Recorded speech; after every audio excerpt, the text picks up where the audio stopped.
Okay, City of Sammamish, City Council, regular meeting, 6:30 p.m., Tuesday, July 21st, 2020. It is 6:40. Oops. And the first order of business is our call to order. Mr. Sugg. Mayor Karen Moran. Present. Deputy Mayor Christy Malchow. Present. Councilmember Ken Gamblin. Present. Councilmember Jason Ritchie. Here. Councilmember Chris Ross. Present. Councilmember Pamela Stewart. Here. And Councilmember Kent Treen. Present.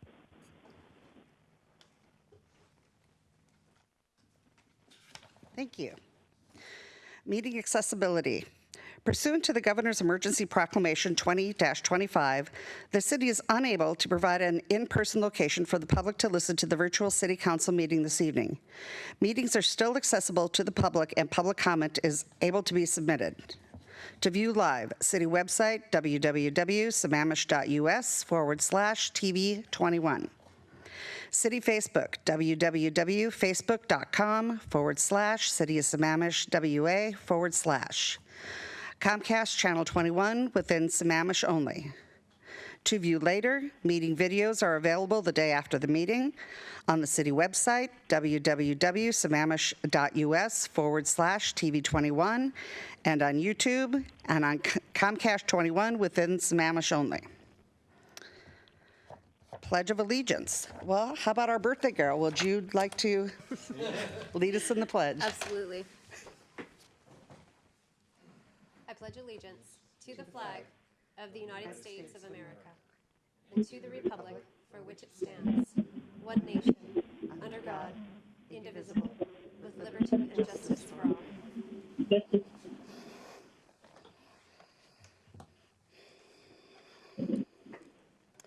I want to wish our Deputy Mayor a very happy birthday and wonder why she's here. Thank you. Next up, we have emergency management, and believe Andrew is online.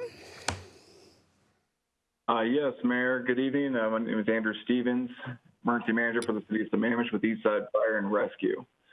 Thank you again for allowing me the opportunity to provide a brief situational update on COVID-19. In the past 2 weeks, the global coronavirus count has risen by roughly 3 million, with the United States total positive count increasing to nearly 4 million cases.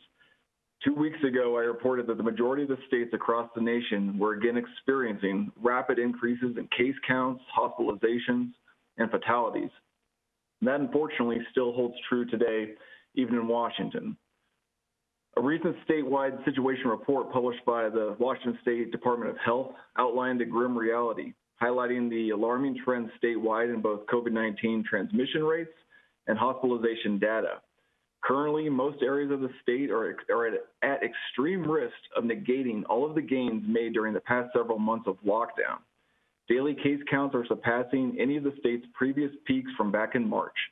The greatest increases in positive cases are tied to the younger populations, especially the 20 to 29-year-old age group, highlighting the fact that these increases are more tied to social and workplace exposures than any other factor. Sammamish is also seeing an increase in cases. We are currently sitting at 152 positive cases with an increase of 9 new cases since yesterday. That is the single highest daily new case total for the city since this outbreak began. There have been multiple days in July where the daily case count has been 4 or 5 new cases as well. So to put that in context, the daily count for Sammamish were averaging around 1, 2, and numerous days showing no new cases through most of April, May, and June. So by most metrics, everything is looking worse. The Washington State Department of Health stated that we are in the early stages of an exponential statewide outbreak that we would have zero chances of being reversed without widespread changes in both behavior and policy. One could then assume that we are going to begin to see rollbacks in the state's phased reopening plan, possibly as early as this week.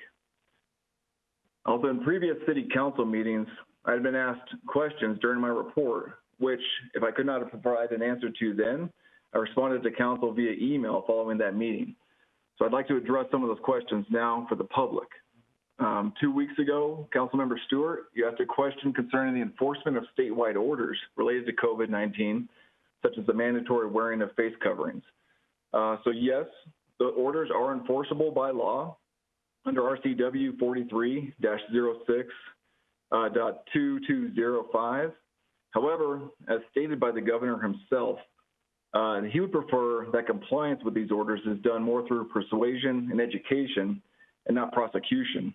However, the council could mandate that Sammamish PD strongly pursue and cite those not complying with these orders, but we would most likely be one of the only jurisdictions in the state doing so. And to complicate these issues, there are many exemptions within the governor's orders for reasons why individuals may or may not be required to wear a mask, such as medical reasons, and it would make it nearly impossible for an officer in the field to be able to verify that if trying to cite someone. Another question regarding Sammamish's PD's and Eastside Fire and Rescue's use of PPE was also asked. I want to reiterate that both the police, EFR, and city staff are required to comply with all of the statewide face covering mandates, and we have all developed internal policies and directives requiring all employees to do so. And lastly, due to the success of this month's earlier face mask distribution event, Sammamish has requested an additional 16,000 masks from King County, and we plan again to provide a free cloth face coverings to the public, which we will announce soon. And with that, I will open it up to any questions you have related to COVID.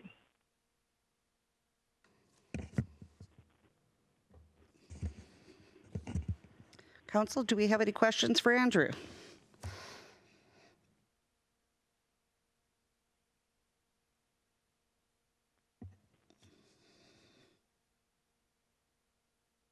Okay, I'm not seeing anything in the chat box. All right. I'm not seeing anything. Nice job.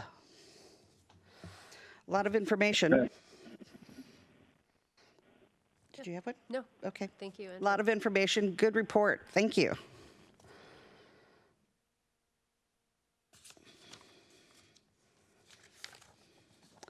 Okay, next up we have got an update from our Sammamish Police. So Chief Dan Pingree.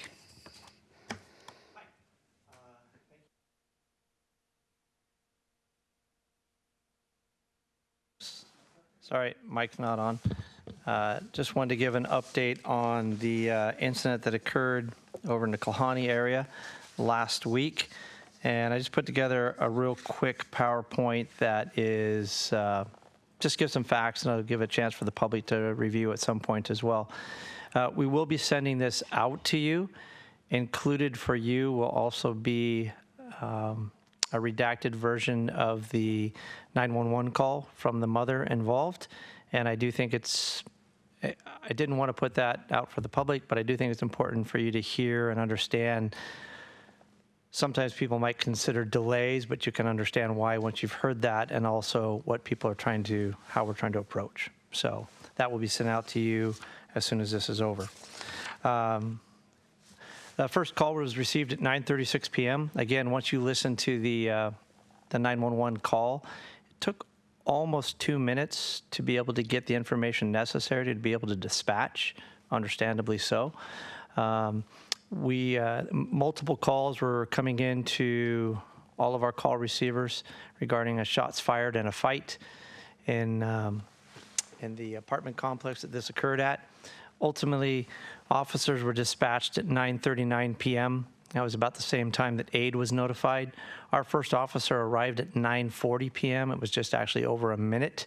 Our second officer arrived by 9:42 p.m. So the response was quick, but the subjects ran from the scene, potentially involved in leaving in a vehicle, and at the time we were still trying to determine what happened and secure the scene.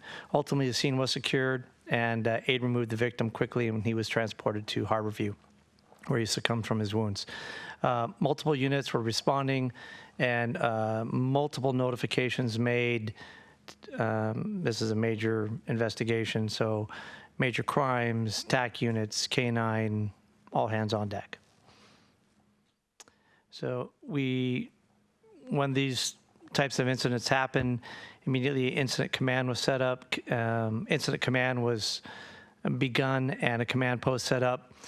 Victims' families were removed here to our offices as quickly as possible to help them get away from that scene, which was definitely, it was very tragic and very upsetting, and trying to help them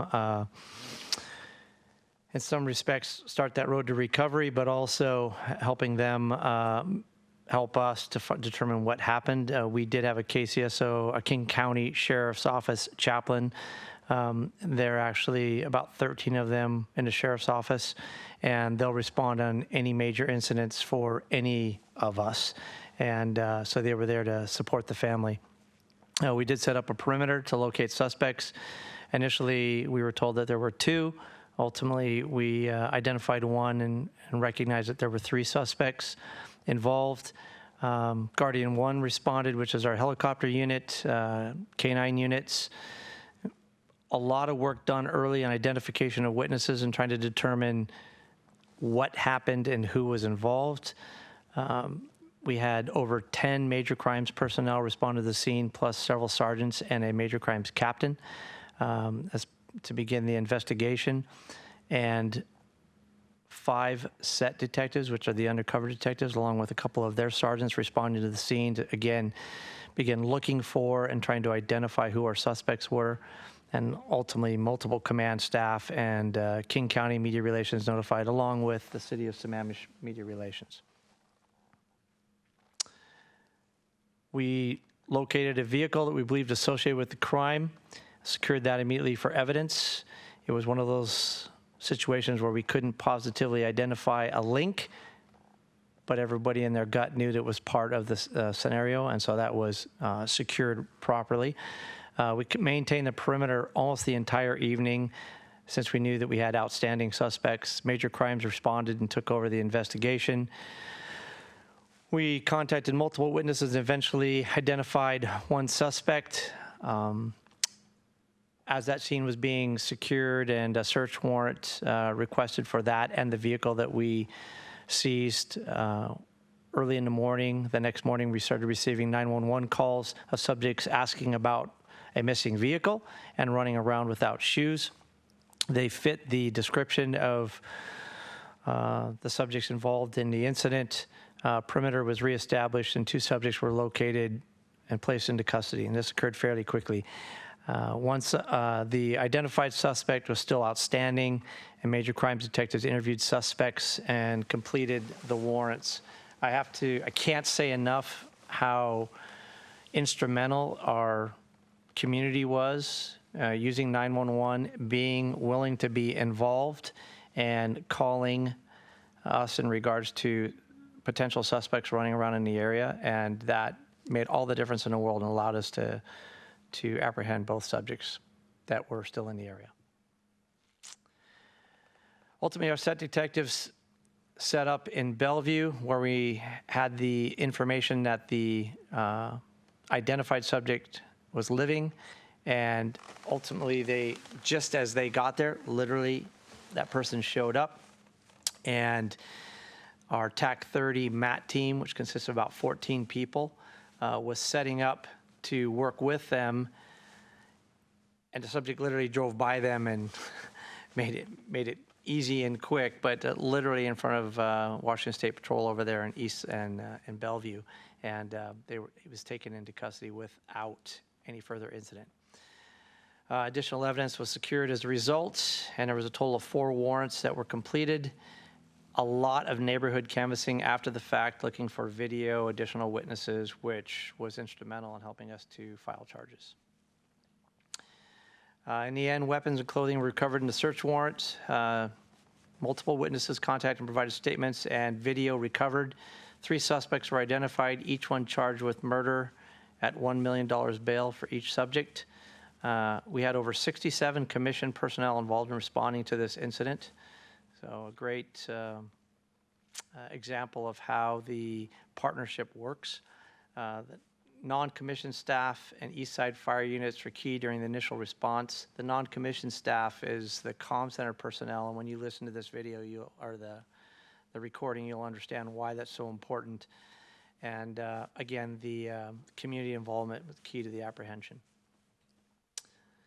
And I guess the last thing I would say is I received a text from a Snoqualmie PD sergeant stating they were so impressed with what we did as an agency and the partnerships that occurred. He was listening the entire time and was amazed at how well and how effective it was.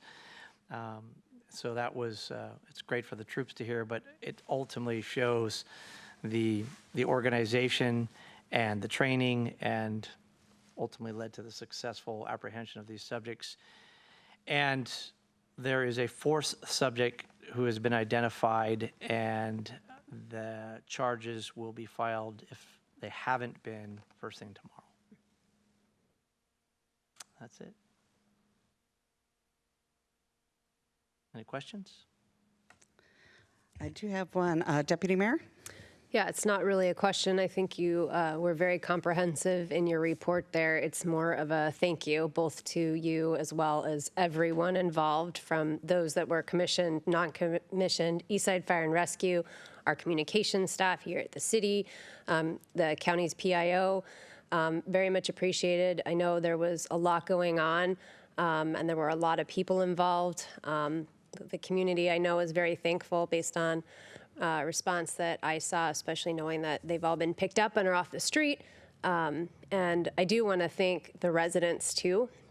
I know there was a Facebook post that assisted as well, as far as the 911 calls in identifying suspects. So anyway, thank you. Well, I just reiterate, it's great to be part of a community that's willing to be involved, and it made a huge difference and much appreciated by everyone, especially us.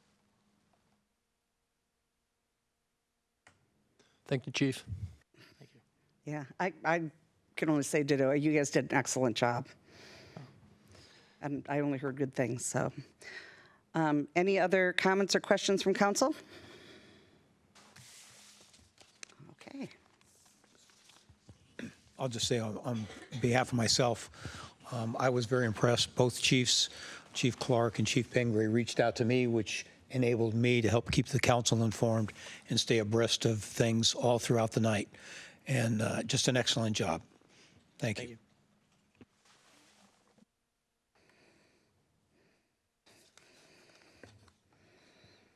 Thank you. It's nice to have you at our meetings.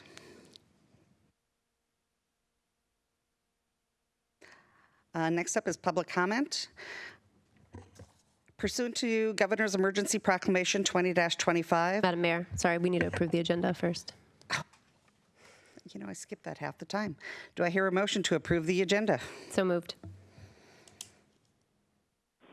And do I have a second? Second. Oh, there he is. Okay. Any discussion? Not seeing any or any in the chat box. All those in favor, raise your hands. All those in favor say aye. Aye. Aye. All right. Looks like 7-0. Excellent. Opposed? Didn't see any. Okay, perfect. Okay, now to public comment.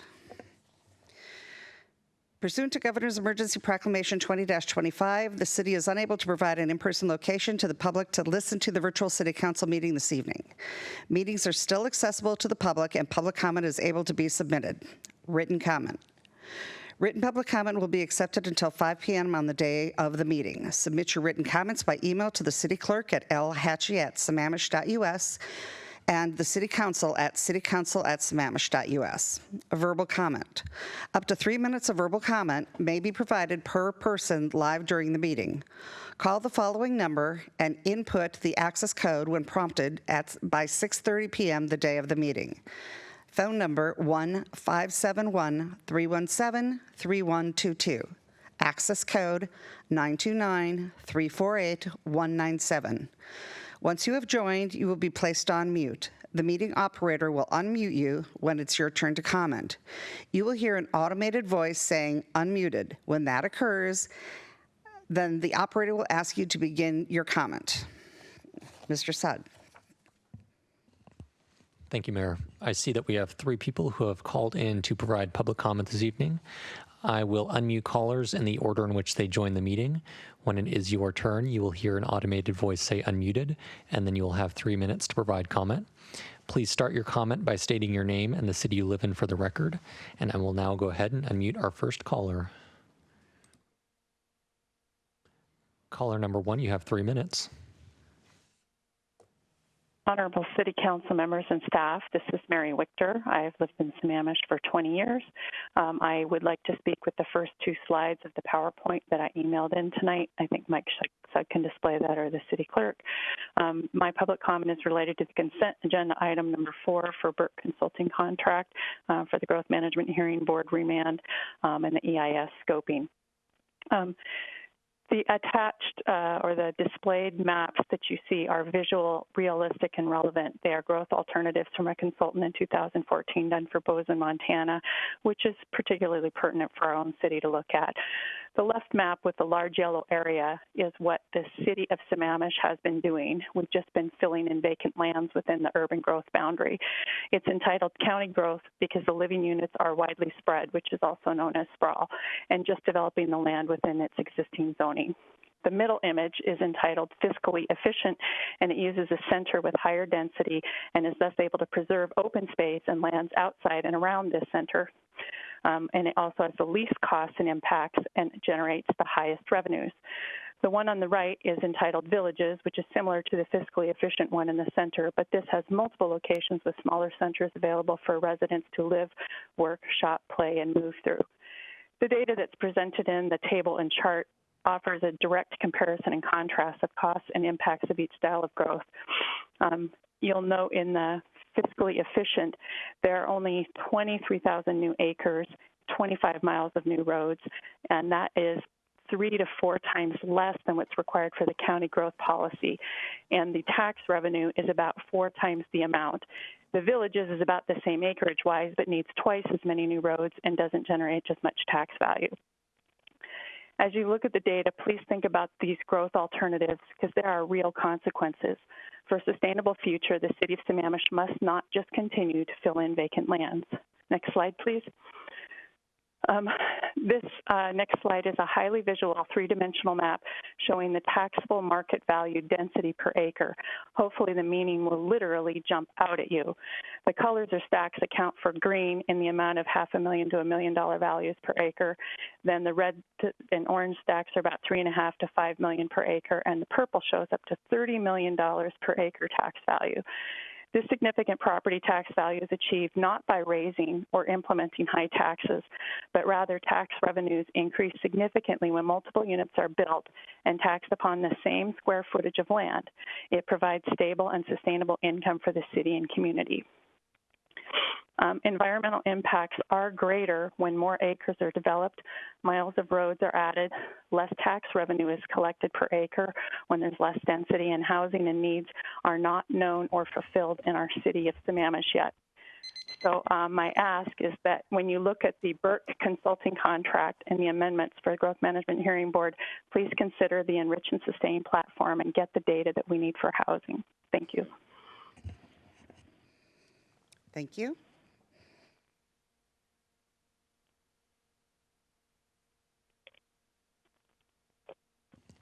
Okay, I will now unmute the second caller.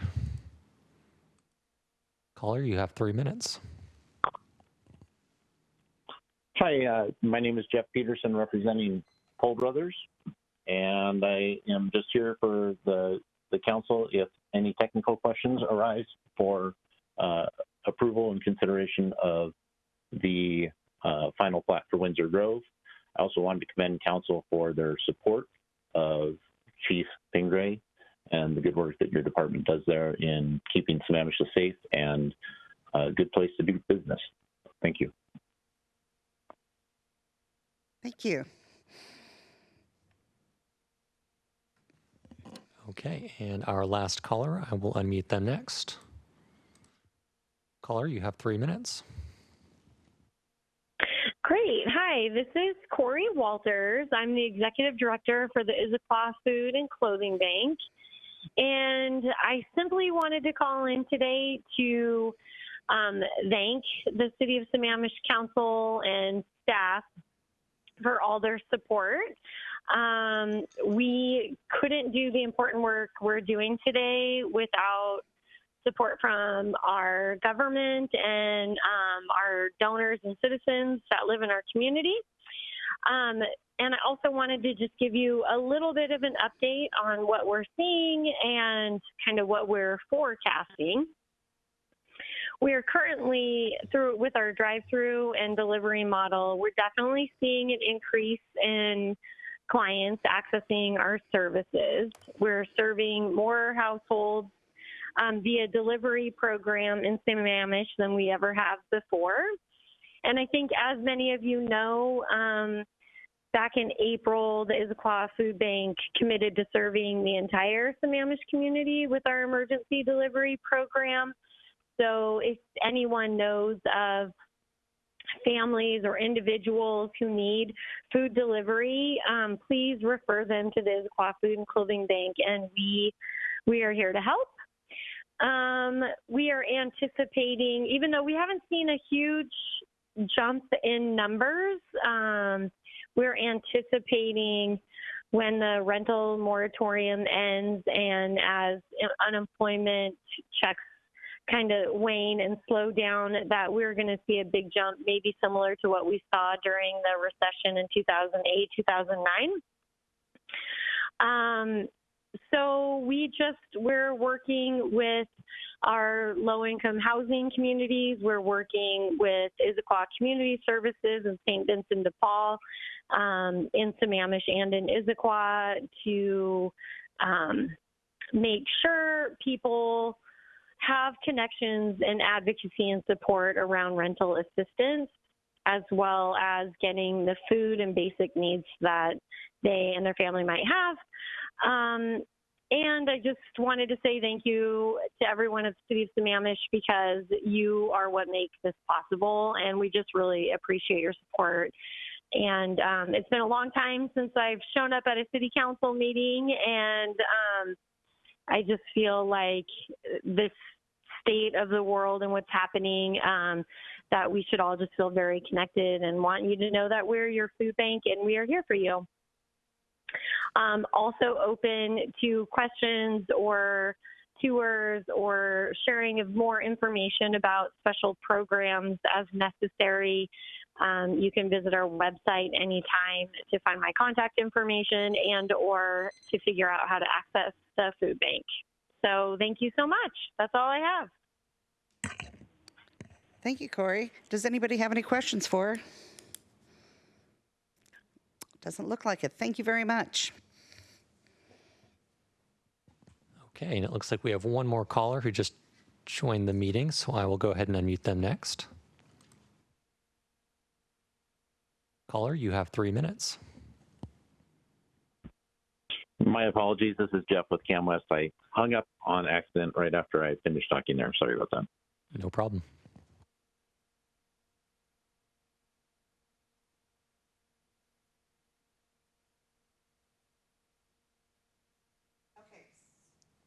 So next up is the consent calendar. Looking for a motion. So moved. I'd like to pull something off. Okay, well, I need a second for the consent calendar first, so we can get into discussion. Second. Thank you. Okay, now, and I want to remind the council that we will be having an executive session, so we could discuss that. The Burke contract will be discussed there, because you can ask questions on that there as well. So, okay, Pam. Is that what she's pulling? I don't know. Pam, Yeah. what did, Yes, Pam? yes, I'd like to pull item 4 consent, please.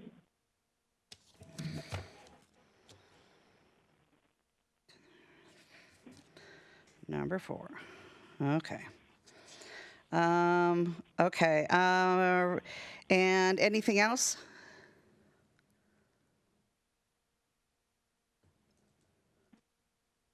You got Jason in the queue. looks like. And Jason, you're in the queue, but you were there before, so I don't know. Did you have a question? And I don't know from when. Pam answered my question for me. That was my point as well. Thank you. Okay. Okay, so we have a motion and a second for the approval of the Consent as consent. amended. Pardon? Consent as amended. The consent calendar as amended. All those in favor say aye. Aye. Aye. Aye. Opposed? Okay. We're going to move number 4. Since we've got people here, I think what we're going to do is put number 4 and move the executive session. Where do you want to put that? If the executive session, the late one can come with the current executive session and maybe have the number 4 Put it. precede number 7. Okay. So actually, we can put it now if you want to do that, because we can bump this, then this we don't have.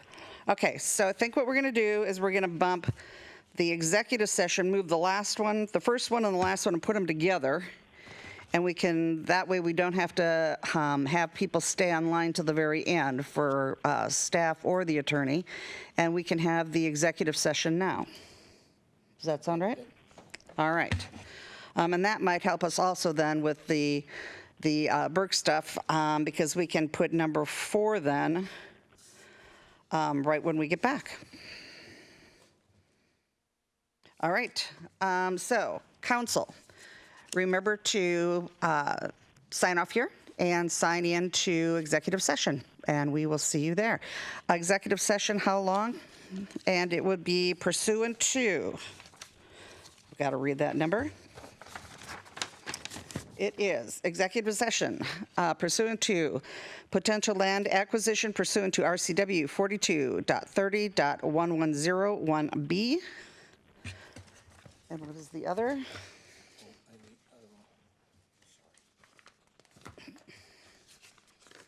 Potential land acquisition. And that one I have. What is the second one? The first one is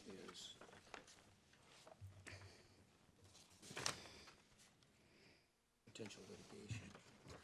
Okay, it's potential litigation, and is RCW 42301101I. How much time? 30 minutes. For 30 minutes, it is 7:13. We'll see you back at 7:45. So, all right. So item 4 is next on our agenda. The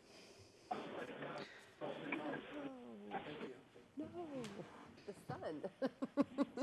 And I'm going to have explanation from our city manager.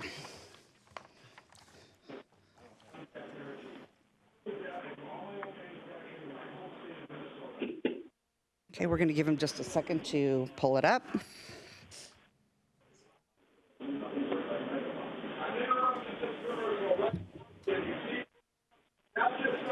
Thank you, Mayor, members of council. As I finish off that bit of zucchini bread glazed with chocolate, it was delicious. All right, thank you. Item number 4 on the consent calendar that was pulled for discussion. Shall the council approve a contract amendment with Burke Consulting to perform critical work related to the Growth Management Hearing Board remand and compliant effort, including the EIS preparation? The Growth Management Hearing Board decision discussion here is as follows. On April 20th, 2020, the Growth Management Hearing Board issued its findings, decision, and order in the Jaron versus Sammamish, upholding Jaron's challenge to the city's concurrency level of service, LOS, standards for segments and corridors, otherwise known as volume over capacity. The order invalidated those V over C standards and remanded the ordinance to the city for compliance. Two main aspects of the Growth Management Hearing Board decision were that the city's environmental and related GMA review of the standards had been deficient and that they should have been adopted into the city's comprehensive plan. Not that they had an issue with the V over C itself. The contract amendment overview is that the city seeks to amend the existing contract number C 2020-146 with Burke Consulting for the city's Growth Management Hearing Board remand and compliance effort by increasing the scope of work and budget. See Exhibit 1. The main features of the additional work includes development of an environmental impact statement, the EIS, and analysis/support for amendments related to the adoption of segments and corridors concurrency standards.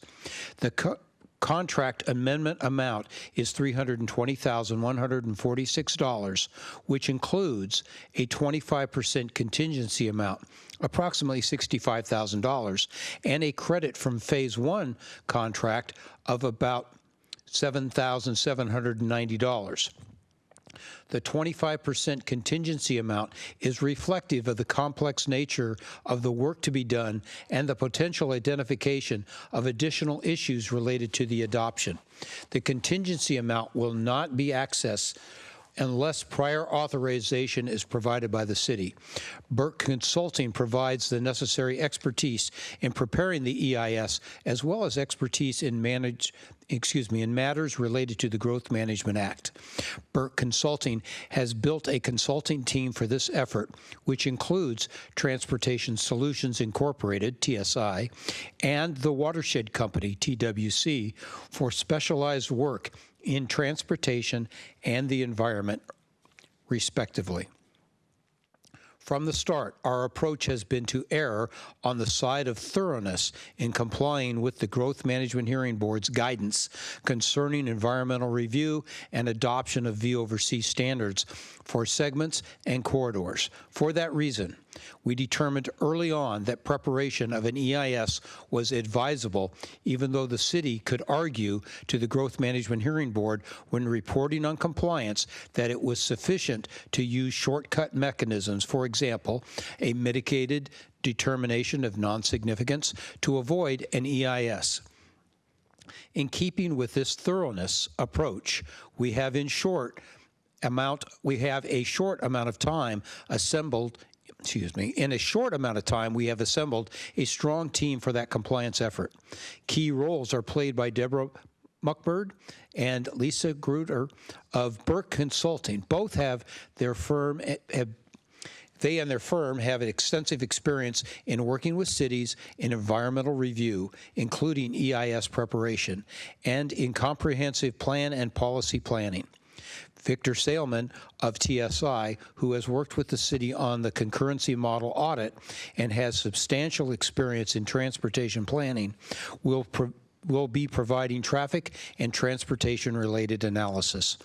The Watershed Company, well recognized for its expertise in wetlands, streams, fish issues, and stormwater, will also play a role. And of course, city staff from Public Works and Community Development departments, such as well as our legal counsel, are engaged in the work necessary to achieve compliance per the Growth Management Hearing Board decision. This enterprise cannot be completed overnight. We have gone over the schedule repeatedly, and our current projection for a thorough job is that a final EIS will be issued in February 2021, with council action then occurring no sooner than 7 days following the FEIS issuance. These projections are based on the number of days needed to accomplish the necessary tasks. They also take into account the interplay among the city and the Growth Management Act legal requirements, assurance of ample public participation, hearing opportunities, and the necessary sequencing of consultant work.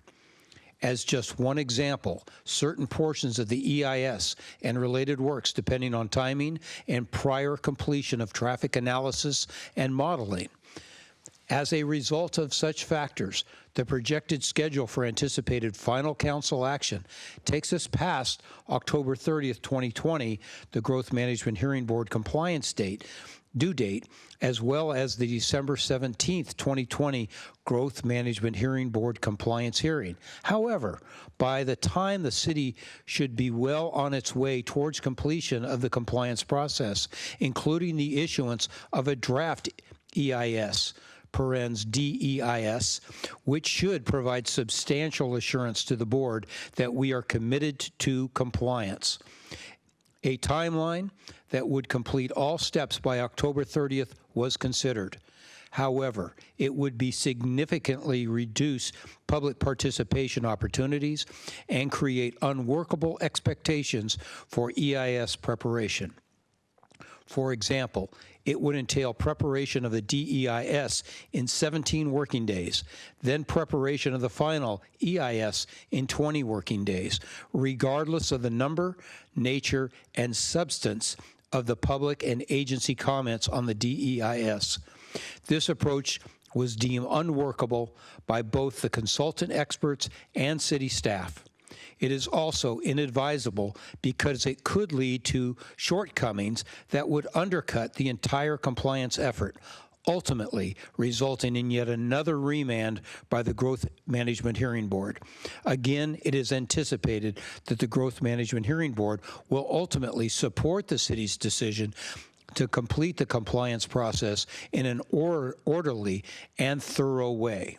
The financial impact on this project, the total contract amendment is $320,146, which includes a 25% contingency, which is what I mentioned earlier. There is also, to repeat, $7,790 remaining on Phase 1 contract, which will be credited towards the amended amount. Burke Consulting and their sub-consultant team provide the skill and expertise required for the complex nature of the Growth Management Hearing Board remand and compliance effort. The contract will support city staff and leadership's ability to address the Growth Management Hearing Board's order and in the most comprehensive manner. As this work was not anticipated when the budget was approved, funds will need to be reallocated from Public Works, ending fund balance, and the street operating contingency. Other alternatives, unless the council decides not to pursue the readoption of segments and corridors concurrency standards, there are no other realistic alternatives given the pressing schedule and the work remaining to comply with the Growth Management Hearing Board's order. As I mentioned, we don't want to go halfway through this process or all the way through this process in any sort of half-hearted way and end up back at the start. So, Mayor, I'll turn it back over to you for council discussion and action. Okay, well, this is long past due, so it's exciting. We have got Councilmember Treen.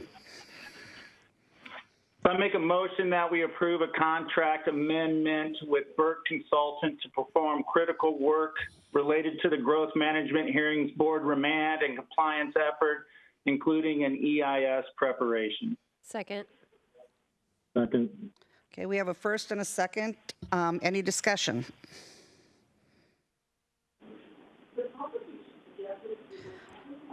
Councilmember Stewart. Yeah, I just want to make sure that we've made it clear to the public that on some of these matters that while it appears that we are quiet, it is in part because we have been advised by legal counsel not to discuss certain matters in the open public meeting, and I think that's important for the public to know that. So I just want to go on record that while I was told this, I am not discussing the issues that I have in public meeting based on legal advice. Thank you. Yes, I think that's, it's good for the public to know that due to legal advice, there's conversations not being had at the dais. Okay, with that, any other questions? Okay, seeing none. I'm going to call the motion, and I'm going to actually do a roll call if I can find my paper. Thank you. Okay, Deputy Mayor? Aye. Councilmember Gamblin? Aye. Councilmember Ritchie. Nay. Councilmember Ross. Aye. Councilmember Stewart. Nay. Councilmember Treen. Aye. And I am an aye. 5-2. Thank you. Okay, so I want to do one other thing before we forget from executive session. The other thing we discussed was a property on 4th Street. Yeah, I've got that one. Okay, Councilmember Stewart. 1 second here, sorry. I move that we authorize the city manager to proceed with a revised administrative settlement in the amount of $182,364 plus closing fees and purchase a portion of real property on parcel number 332-506-9021. Okay, I have a first. Do I have a second? Second. Okay. Again, I'm going to do the call for the vote. I'm going to call it out. So, Councilmember Treen. Aye. Councilmember Stewart. Aye. Councilmember Ross. Aye. Councilmember Ritchie. Nay. Councilmember Gamblin. Aye. Deputy Mayor. Nay. And I'm a nay.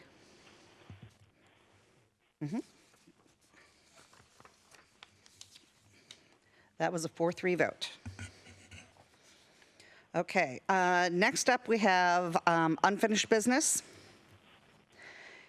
And King County Regional 2020 Hazard Mitigation Plan and the City of Sammamish Annex Adoption. And this is Andrew. Andrew, are you online? Yes, Mayor. Thank you very much. Give me a second here while I try to share my screen.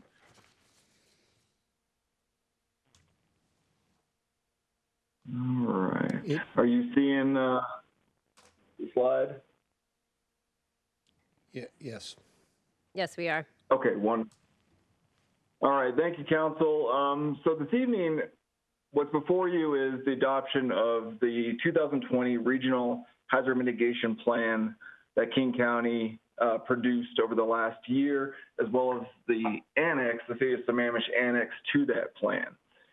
So beginning back in last year, February of 2019, City of Sammamish undergone this planning process. We formed an interdepartmental planning team of multiple departments, stakeholders, to look at creating the City of Sammamish's first hazard mitigation plan.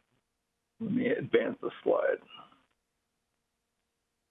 So hazard mitigation is one of the phases of emergency management, the rest being preparedness, prevention, response, and recovery. Mitigation is really just another word for risk reduction. And what we're doing is we are identifying what hazards threaten the City of Sammamish, and what those consequences are, and looking at ways to now reduce the consequences of those threats. This is actually surprising that the city had never done this before, as King County over the past decade has made it fairly easy for jurisdictions to participate in this planning process by not having to write a standalone plan, but simply create an annex to the regional plan, identify, conduct their own risk assessment, their own hazard analysis, and then look at the mitigating actions that we want to do. So we began this process by forming this team with multiple buy-ins, multiple opportunities for public comment, both at the Preparedness Fair and the National Night Out, for the community to be engaged in this process. This has gone through department review, former city manager review, and approval by Rick Rudemecken. But let me talk a little bit about what this all entailed. So in 2000, the Disaster Mitigation Act of 2000 basically required all jurisdictions seeking public assistance for permanent damage as well as pre-disaster mitigation funds to have a state and federally approved hazard mitigation plan. Since its creation, City of Sammamish has not been in compliance with this effort, So this would be the first time that the city had an approved plan if you decide to do that tonight. Going down here, this basically provides the federal government, the state, an idea of what our priorities are and allows us to then look at ways to reduce those risks. So some of the things that we identified within our plan are earthquakes, floods, landslides, severe weather, a SICE, which is really a lake tsunami, volcanoes, which while we're not directly affected, we do have volcanoes within the region that could provide additional consequences as ashfall. Wildfire, which is a growing consequence, cyber attacks, which the city has experienced, dam failures, and of course, pandemics. And as I'm going, we can ask questions or we can save them to the end. Throughout this planning process, King County Emergency Management was the lead agency in looking at the countywide initiatives. They've developed their own countywide mitigation strategies. Now, being the first time that Sammamish has participated in this process, we decided to make most of the hazard mitigation strategies, I would say, soft mitigations versus hard mitigations. And the difference being is soft mitigations are really focused more on the I guess, identifying, further expanding, further research, and further preparedness of the population, further understanding of the threats and knowing what's going on so we can plan accordingly. Whereas hard mitigations would be really things like structural retrofits. It could be widening of roads. It could be seismic retrofits of buildings. Given that the building stock of the community is fairly new, and given the financial constraints sometimes of hard mitigation projects, such as replacing pipes or water lines for seismic retrofits, the costs associated with these mitigation actions are really nil. So the mitigation actions that we have identified within this plan, within our annex, the first being is whole community disaster resilience. Let me skip slides real quick. To really educate the population on what these threats are. I think being a fairly new emergency management program in the city, there is still a lot of education that needs to be done at the individual level, because that's really where every disaster starts, is at the individual and family readiness, knowing what the threats are, and allowing people, providing them the tools and the education to actually prepare themselves and their families. And part of this disaster resiliency initiative is really going beyond the scope of what the city does, forming coalitions of nonprofits and business and community stakeholders and getting everyone involved in this process. I think as we go through the hazards, and if you look through the plan, we've really provided thorough risk assessments on what this means. And I think some people will really be shocked when they look at comparing the actual risk of what we could have in the city versus what we've faced in the past. I think most residents are familiar with the winter storms. However, the earthquake risk is very severe, with Cascadia really not being the greatest threat, but the Seattle fault line, which bisects the lower half of the city. We have the Williams pipeline, which transects the city, which is a high pressure 40-inch diameter gas pipeline during a seismic event, which could cause catastrophic damage. Looking at climate change and its effect on disasters that could be affected as far as winter storms, we're already seeing a high increase and greater consequence with our winter storms and our severe weather.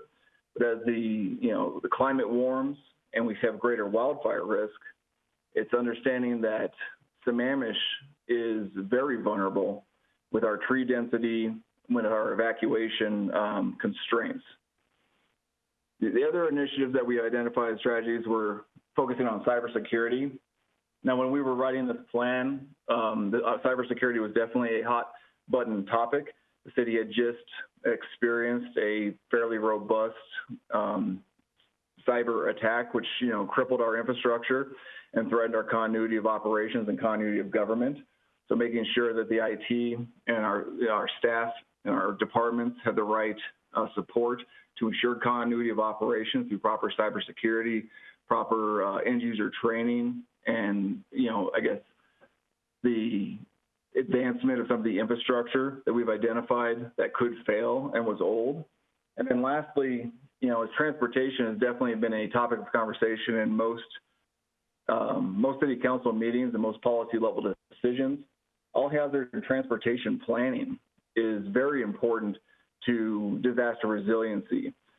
I think one of the points to mention here is I think most of us can remember Paradise, California, where 85 people died and 19,000 homes were destroyed in a wildfire.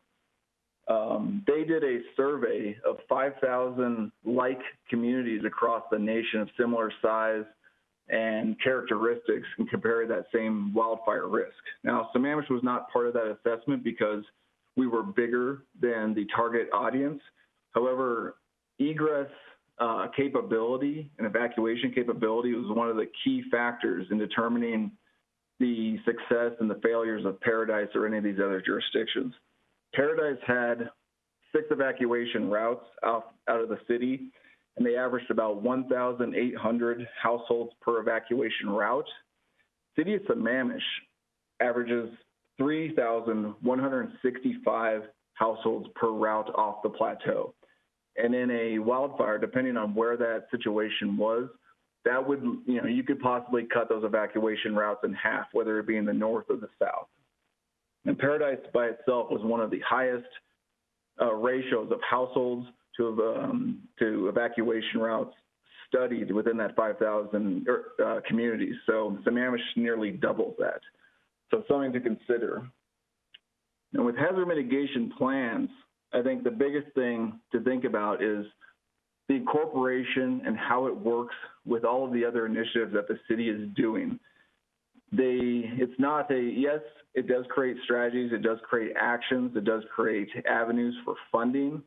However, I think one of the most important aspects of this plan is getting a hazard lens or looking at other plans through a hazard lens, whether that's the transportation improvement plan, a urban forest density plan, our comprehensive plan.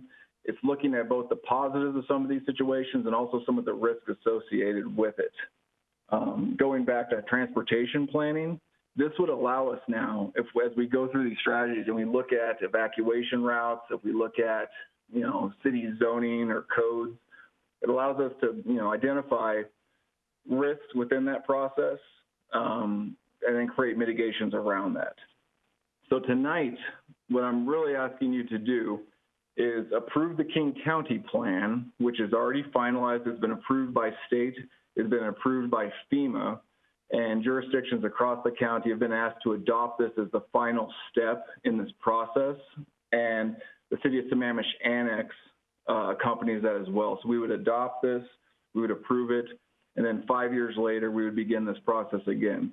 Now, throughout this, we would be able to pursue funding, pursue pre-disaster mitigation grants that would support these projects. However, the majority, I would say, all of the strategies right now are not going to cost or create any financial impact or burden to the city and would be carried out through the regular emergency management budget to begin with.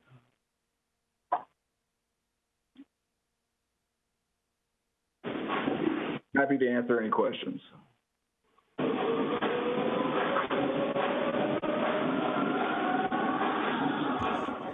Okay, we've got a couple in the queue. So we've got Deputy Mayor. I don't have questions. I was going to move this. So if there's questions, I'll hold my motion until the questions are cleared. Okay, we've got Councilmember Stewart. Yeah, Andrew, thanks for putting this together. I do have a couple of questions. One, you mentioned that you're surprised that the city hadn't done one of these before. Can you shed a little bit more light on why we didn't? You said this started last February, is that correct? Yeah, so when I came on board, this was around the same time that Jesse Bond, the former deputy city manager, signed the letter of intent to participate in the regional planning process is kind of on a 5-year cycle. It would have been, I guess, traditionally something I would have moved to do right away. However, we just kind of missed the last turnaround at 2015. The most likely reason that you guys haven't done this before is you didn't have an emergency management program. I think this was one of the topics that came up under discussion to fund the emergency management position was lack of participation in regional planning projects and training exercises like the Cascadia exercise or Cascadia Rising. So this was something that was an easy win. We were, not only did we participate in the annex, I was also on the regional steering committee for King County putting together their base plan as well. Thanks. So does that mean that we actually can't have such a plan unless we do it with the King County plan? I mean, it feels like we could update the parts of our plan anytime we wanted to. We don't have to do it as part of the King County cycle, or do we? You can definitely update this as needed. If next year we identify new threats, new mitigation actions, and we want to tie that to that, we could update our plan. However, we would still have to go through the same process of state and federal approval, which sometimes is easier when tied to a larger regional project.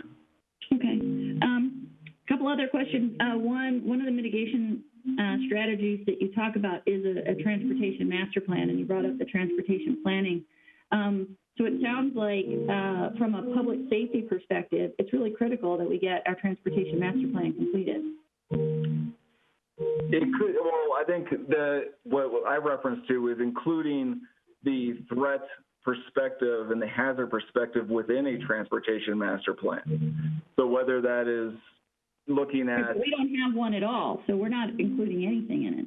Right. So when you do develop one, I would definitely include the risks of wildfire, earthquake, just the graphic. If you look through some of the images, the GIS, hazard layers that we've done, Sammamish, its points of exit are almost all in liquefaction zones. So the whole area to the north, Marymore Park, the 520, the 202, as well as the south on the 90, you can count on a lot of these points of, egress or ingress in and on and off the plateau to fail in a catastrophic disaster. So it's looking at what type of resources we have on the plateau. It's looking at community development when we design a subdivision to have multiple points of ingress, egress, where we don't have large subdivisions with one way in, one way out. It's just incorporating all these different concepts into the thought process. Right. The other thing is that I noticed on page 71, you refer to the proposed town center several times, but the town center plan is already approved and the town center's already started, right? I mean, we already have Met Market and restaurants and services and things there. So shouldn't this plan not talk about a proposed town center, but about the town center? And it sounds like from a lot of what I read around, do we have things that we need here on the plateau that some of that may be things we want to look at as we develop further into the town center, like having additional services. I think you talked about food, things like that. So it was curious to me that we talk about a proposed town center when the town center's actually been, that market's been there for a while now. Right. I guess I would look at the different phases if you're looking at town center development, what that means on a threat level as well. If we add, 10,000 homes to an area, it's probably part of the whatever development review or community development, that could create additional hazards, additional ways. Sure, but nobody's talking about 10,000 homes. Let's not go crazy here. Nobody's talking about that. I was just curious why we called it proposed, since it's already in progress and part of it's already been built for years. So I didn't know if that was something we should update, because that seems inaccurate. Yeah, that could be an easy fix. Okay, great. Well, thank you. I appreciate you putting this together. You're very welcome. I do think we should make that correction if it's possible, so thanks. Mayor Moran, can I make a motion? Yes. Any other questions? Otherwise, I'm going to go over to Deputy Mayor. Okay. I'd like to move that we adopt the FEMA-approved King County Regional 2020 Hazard Mitigation Plan and the accompanying City of Sammamish jurisdictional annex. Second. Did you have your mic on? Did you have your mic Any on? dis- Yes. Okay. oh, okay, we have a first and a second. A discussion?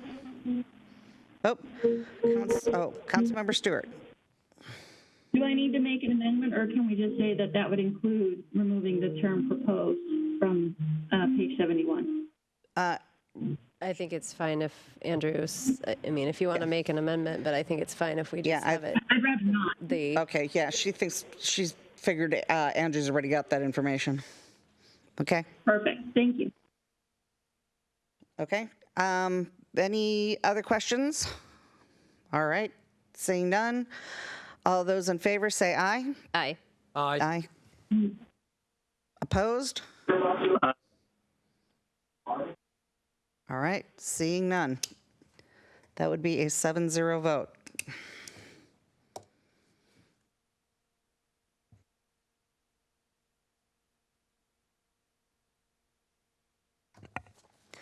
Okay, on to new business.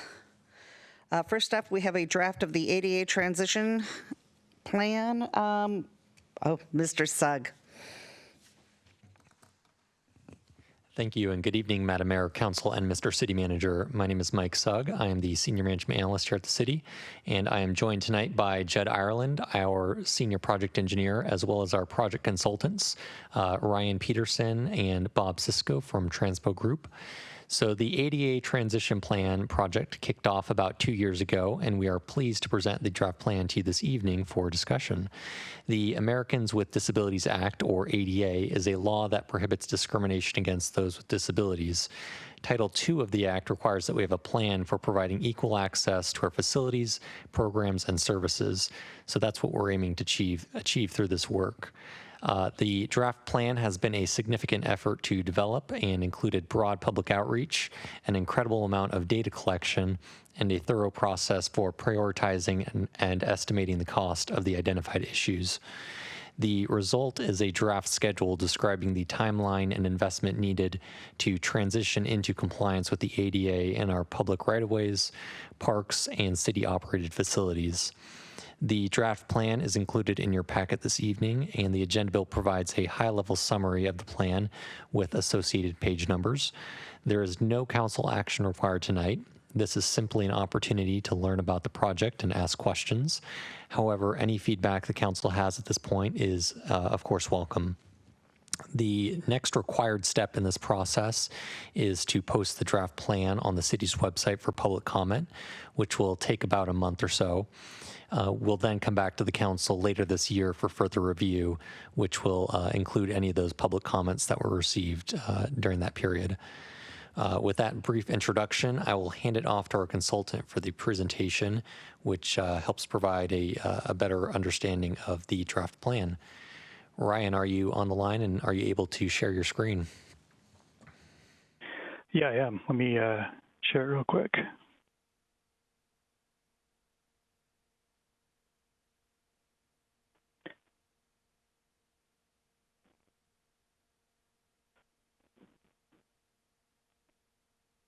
Okay, can everyone see my screen?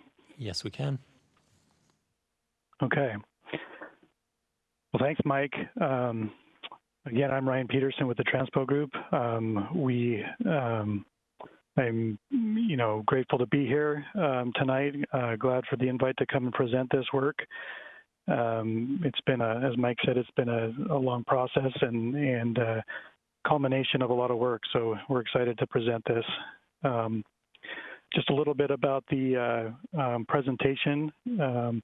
I'm going to cover a little bit of background information. Mike gave a pretty good background, right, just there, and I'll just touch a little bit on a few other things, and then I will get into the actual work that was performed as part of this plan.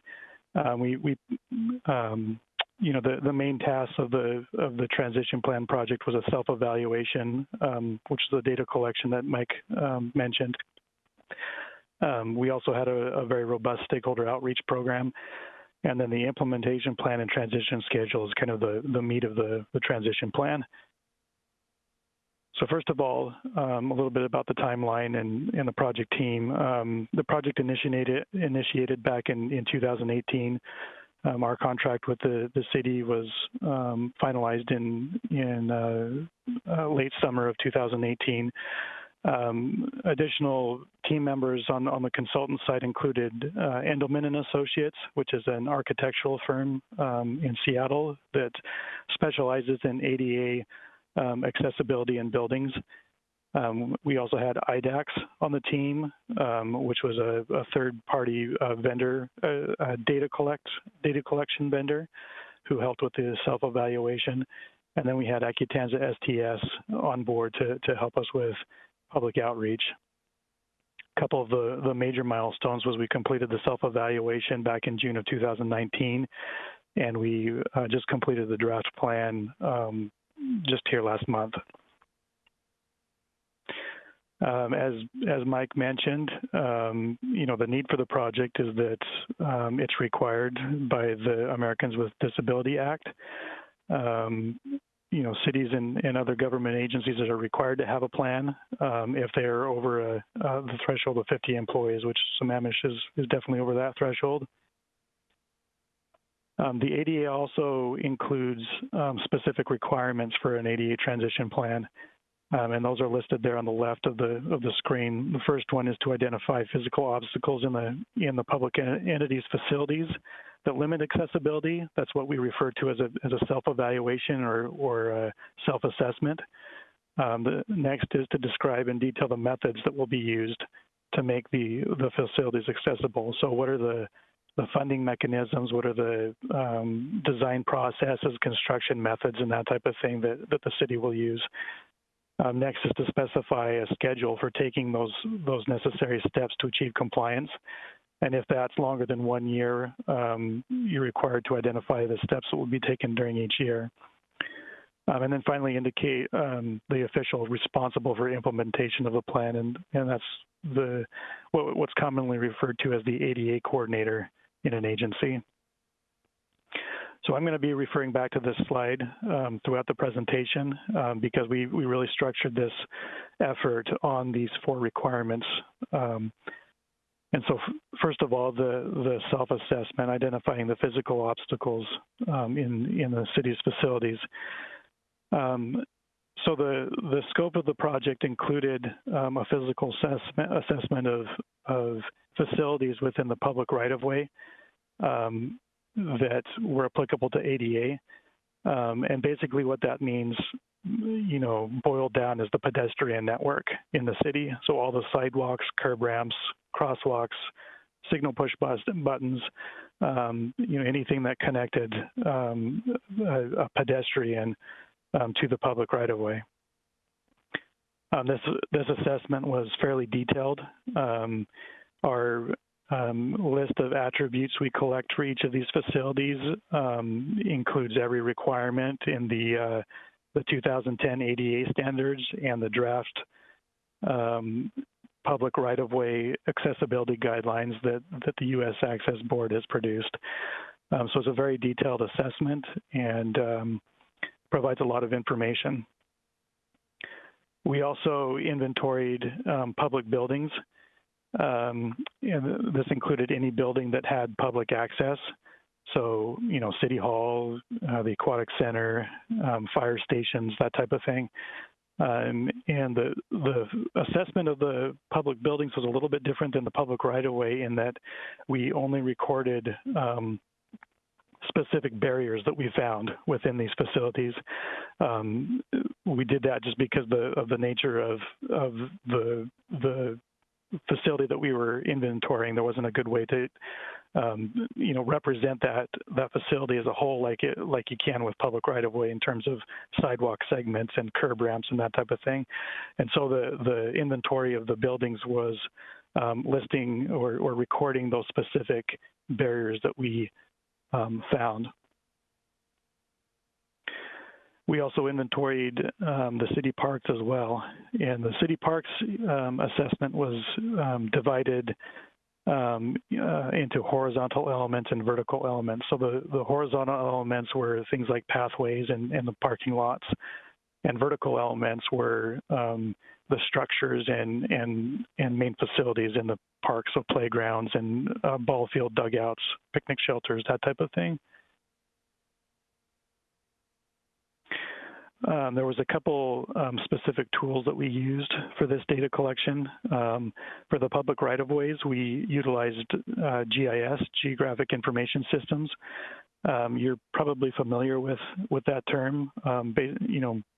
Basically, it's electronic mapping and a way to store geographic information in an electronic format.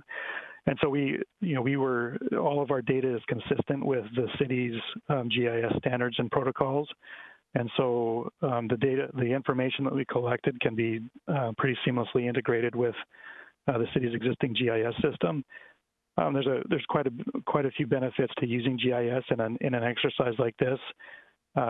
First of all, it gives you a tool that you can use going forward to, as you're making improvements, and that you can update the database and record your progress, which is very important for ADA to show your progress. Another thing that it does for us, and I'll talk about this a little bit later, is it helps us to do some pretty cool things with spatial analysis and really in our prioritization, trying to find those facilities that are most in demand by people with disabilities based off of land uses and where people are going and coming from. Another tool that we used is called Survey Solutions. It's a software that was developed by our teaming partner, Endelman and Associates.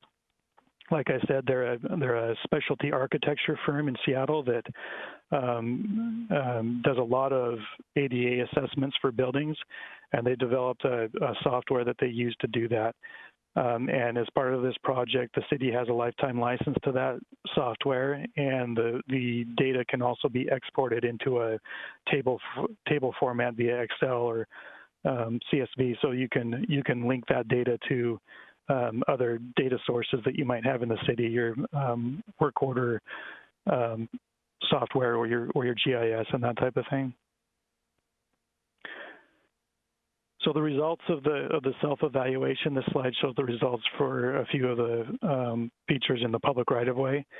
I will say before I get into this that these numbers might look a little daunting at first, but I want you to know that you're not unique here. Most cities that we work with are have these same types of graphs come up. So in terms of compliance, on the curb, ramp, and sidewalk side, we found that about approximately a quarter of your facilities are either at or near ADA compliance, and the 3/4 are non-compliant.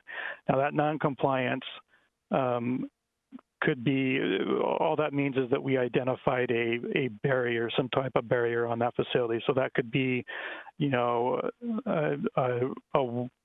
a wide crack in the sidewalk, or a vertical heave in the sidewalk, or maybe a restroom stall isn't the right dimensions, or that type of thing. Actually, this is public right-of-way, so the restrooms would not be included that, but it could be minor things with the sidewalks and curb ramps and pedestrian network, or it could be more major things like cross slopes in a sidewalk could be adverse, which means you need to replace the sidewalk. So a variety of things that could be considered non-compliant. On the signal push button side, we looked at your signal push buttons, whether they were APS or non-APS. And what APS stands for is, if you're not aware, is accessible pedestrian signals. So that's basically a new standard, well, relatively new standard for the push button system on a traffic signal. And it basically is a type of button that can communicate with a sight or hearing impaired individual to let them know what the signal indications are. An example of this is I believe the buttons right outside the intersection right outside of City Hall are APS. They're the kind of the yellow flat-looking buttons that have a pulsing tone and vibrate when you push the button, that type of thing. You've probably seen those out and about. Results for facilities and parks. Again, you know, in our data collection, we only recorded the barriers for facilities and parks, and so this represents the number of barriers that we found in each park and facility. And again, these could be, you know, these could be minor things, low or no cost type barriers that we found, or they could represent more significant barriers that represent a higher cost. Stakeholder engagement. We kind of consider stakeholder engagement also part of the self-evaluation process, because it can give us a lot of information on how you know the city is doing from a public perspective. It is required by ADA. The statement here up on the screen is you know, straight from the law, and basically says that, you know, individuals with disabilities or organizations representing those individuals should participate in the development of a plan through submitting comments. And, you know, that statement is fairly vague, and so we erred on the side of, you know, reaching out more to the public. So some of the types of information that we requested from the public, we really wanted to get an understanding of the general user experience, specifically from people with who identified as someone with a disability. And so we did a lot of targeted outreach. We wanted to reach those individuals that had a stake in this and had experience and had that experience that they could share with us. We asked them, you know, to think about their trips that they made to various places in the city, and what were those trips like, and did you experience anything along those routes that you felt was a barrier to you in terms of your disability? And then we also asked questions about priorities. Where would they like, you know, city funds to be spent in terms of, you know, would you rather see pedestrian facilities near parks improved before, you know, restrooms in public buildings, or before sidewalks near commercial areas and that type of thing? We asked a lot of questions to try to get to the priorities of the community, which was later incorporated into the prioritization process that we went through. Some of the methods that we used to gather this feedback included a farmer's market booth in September of 2018. City staff and myself were there at the market booth. We did get quite a few comments there. It was a little bit tricky because that was more of a general audience, and so we got a lot of comments that were unrelated to the ADA transition plan, like, you know, when are you going to put a signal at this intersection, or, you know, those type of things. But we did get you know, several good comments that were specific to the ADA transition plan. City staff also did briefings to the Rotary Club and the Youth Board and gathered comments from those organizations. We also had utilized the city's website and had an online survey. The online survey was probably the most successful outreach that we did. We had, I believe it was over 100 responses on that survey, which is fairly good. And they were very good comments. They were very, you know, related to the work that we were doing, and from people who identified as someone with a disability. We also kept in contact with individuals through these first three events to identify individuals who would be interested in participating in a focus group. And we had a focus group with, I believe, about 10 individuals at the conference room there in the front of City Hall. And the purpose of this focus group was to present the plan, to present the feedback that we had already gotten through these other events, and to ask more detailed questions to this focus group, and to try to get more perspective in terms of these comments that we were seeing. And again, I wanted to iterate that the information that we gathered from the public was incorporated into the transition plan, and we make a pretty big effort to do that. And I'll mention this probably a couple times during this presentation, but we talk a lot about liability in terms of ADA and compliance and transition plans and stuff. But I really believe that the most effective way to minimize your liability of complaints or lawsuits and that type of thing with respect to ADA is to stay engaged with your disabled community. And make sure that they feel like they're a participant in that, and so that's something that we really strive for in this plan to get that out, that input, and to incorporate it into the plan. The next requirement from that initial slide is describe in detail the methods that will be used to make the facilities accessible. So this is the how. How are we going to make improvements with these, how are we going to remove these barriers? Really what that comes down to is, the processes, policies, and standards that the city has in public works and in parks and facilities.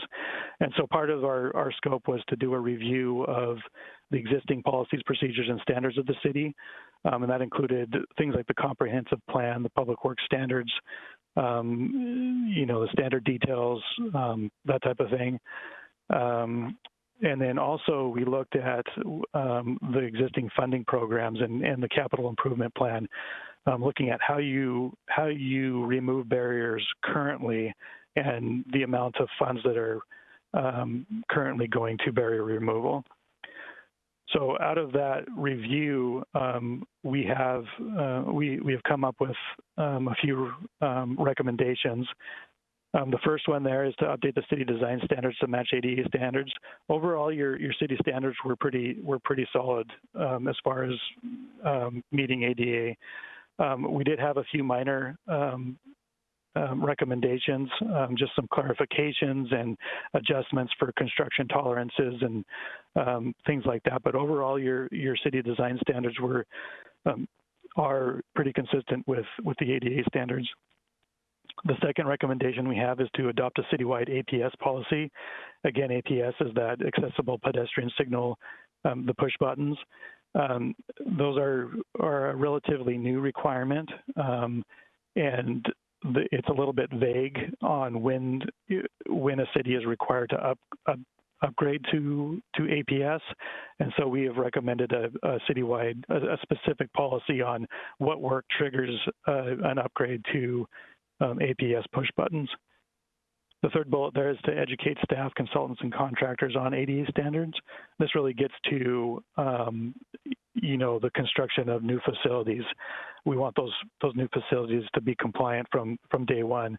And so, we really encourage you to support your staff in continuing education and, attending webinars and conferences when they become available again, and being able to continually be updated on the latest and greatest in terms of ADA. And then also to push that information out to the consultants and contractors that work for the city. And that could, a lot of that revolves around your construction documents and special provisions and that type of thing. But making sure that those consultants and contractors are aware of those requirements and making sure that your staff have the resources they need to review those products and oversee that, those construction activities. Next was adopt a standard grievance process for barriers to accessibility. A grievance process is a requirement of ADA. But again, like I said before, I really feel like your best way to mitigate the risk with ADA. One of the best ways is to stay engaged with your community and provide that feedback loop for them.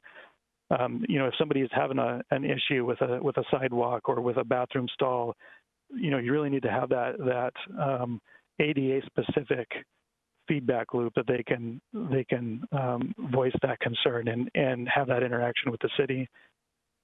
The next is develop an MEF database. So MEF stands for Maximum Extent Feasible. So the ADA design standards and guidelines recognize that meeting the ADA requirements may not be possible in every case. And in the event that you feel like you have a situation that you cannot meet all the ADA requirements, you're required to meet them to the maximum extent feasible and to document that. And so, part of that process is developing a database of those MEF documents so that in the event that you have a complaint or a question about a specific curb ramp or a water fountain in City Hall or that type of thing, you have that documentation that you can show that yes, it's constructed to the maximum extent feasible. The next bullet is develop a tracking process for barrier removal. That's kind of related to the MEF database. You really want to track your process as you're removing barriers to update that database that we have provided the city from our self-assessment. So as you're out there fixing curb ramps or doing upgrades to buildings or parks, that you can go into that database and say these have been updated. These are the dates. It's really important. Again, going back to the liability and being able to show progress. Having a tool that you can use to track that progress is very, very important. Next is to identify an official responsible for the transition plan, the ADA coordinator. I believe that the city staff has been discussing that and the best way to handle that requirement. That's still pending, I believe. And so that will be something that will be incorporated in hopefully into the final draft of the transition plan. And then finally, increased funding for ADA barrier removal. And that leads to the next segment of the presentation. So we're required to specify the schedule for taking the steps necessary to achieve compliance. And if it extends more than 1 year, to identify what steps will be taken during each year. So obviously with, 3/4 of the pedestrian network and the list of barriers in the parks and facilities, it's going to take more than 1 year to address that. And so we have a two-step process that we went through in our approach to this transition schedule. First, we did a prioritization process, and then we did a pretty robust cost estimating exercise. So the prioritization process, this is the whole. There's a lot that goes into it, but really it's boiled down to this formula here: is the accessibility index score plus the location-based index score equals a composite score. So the accessibility index score is different for public right-of-ways versus facilities and parks. So for public right-of-ways, we basically what we did, the accessibility score is a measure of how compliant or non-compliant a facility is.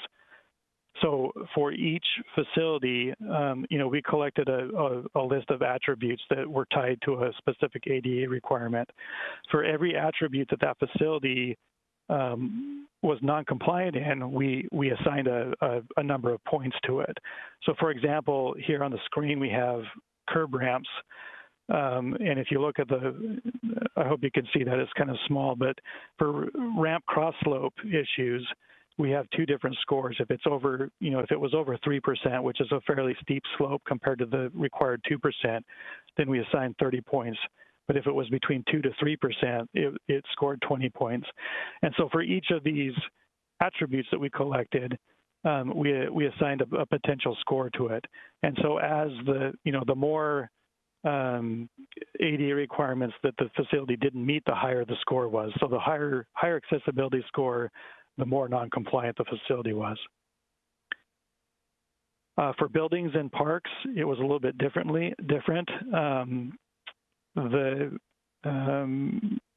The Department of Justice has actually defined priority levels for buildings and parks. And so we use those priority levels to assign a possible score to each facility, or to each barrier, I should say. And so, the priority levels basically, if you imagine you're walking into a building to a specific service or program, the priority levels basically follow your path into the building. So priority 1 is actually getting to the building and entering the building.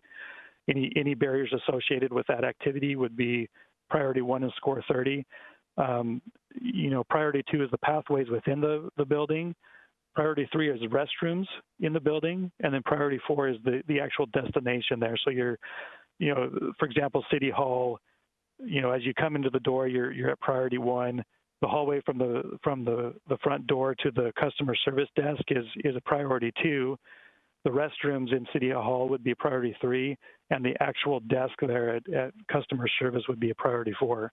So we assign different levels of points to that for the accessibility score for each barrier that we identified in a facility or a park. The location-based score was also different between right-of-way and facilities and parks. For right-of-way, this is where the GIS came in very handy. We did a spatial analysis on each facility and basically assigned its a score for each high pedestrian generating land use that it was near. So you can see there the different land uses on the left, the different locations, I guess we should say, that it could have been near. So schools, parks, transit, traffic signals or roundabouts. The reason why we did that was because those are, that's where controlled crosswalks are. And so typically, we want to give a higher priority to those controlled crosswalks that are at a signal or a roundabout where people are actually expecting pedestrians to be. And then the last line on there is community-defined destinations. So that is where we incorporated the public outreach, the prioritization part of the public outreach. So, the public identified different land uses and specific locations that through that outreach process, and those were included, and those were given a bump of 5 points in that location-based score to try to incorporate that public outreach and help those specific locations rise to the top of the prioritization. So we're really focusing in on what we heard from the public as far as the specific locations that they're concerned about. The location-based score for facilities and parks was based off of the use of the building, basically. So, for example, if it was a highly used, high volumes of people in the facility, it got a certain number of points. If there was unique or critical programs, it scored points. Again, public input identified complaints. That's where the public input also came in on the facilities and parks side of things. Social equity, facilities that typically serve underserved populations. And then on the buildings and parks, we also had a level of investment criteria there as well. Again, we were looking at specific barriers for the facilities and parks. So, the result of that is, we add the accessibility, which is basically a condition assessment of, how bad is the problem with the actual facility. And then we add that layer of location-based. How used is this facility? How likely is it that a person is going to be using this facility? And so those two things combined is our composite prioritization score. So we feel like this prioritization process really gets to the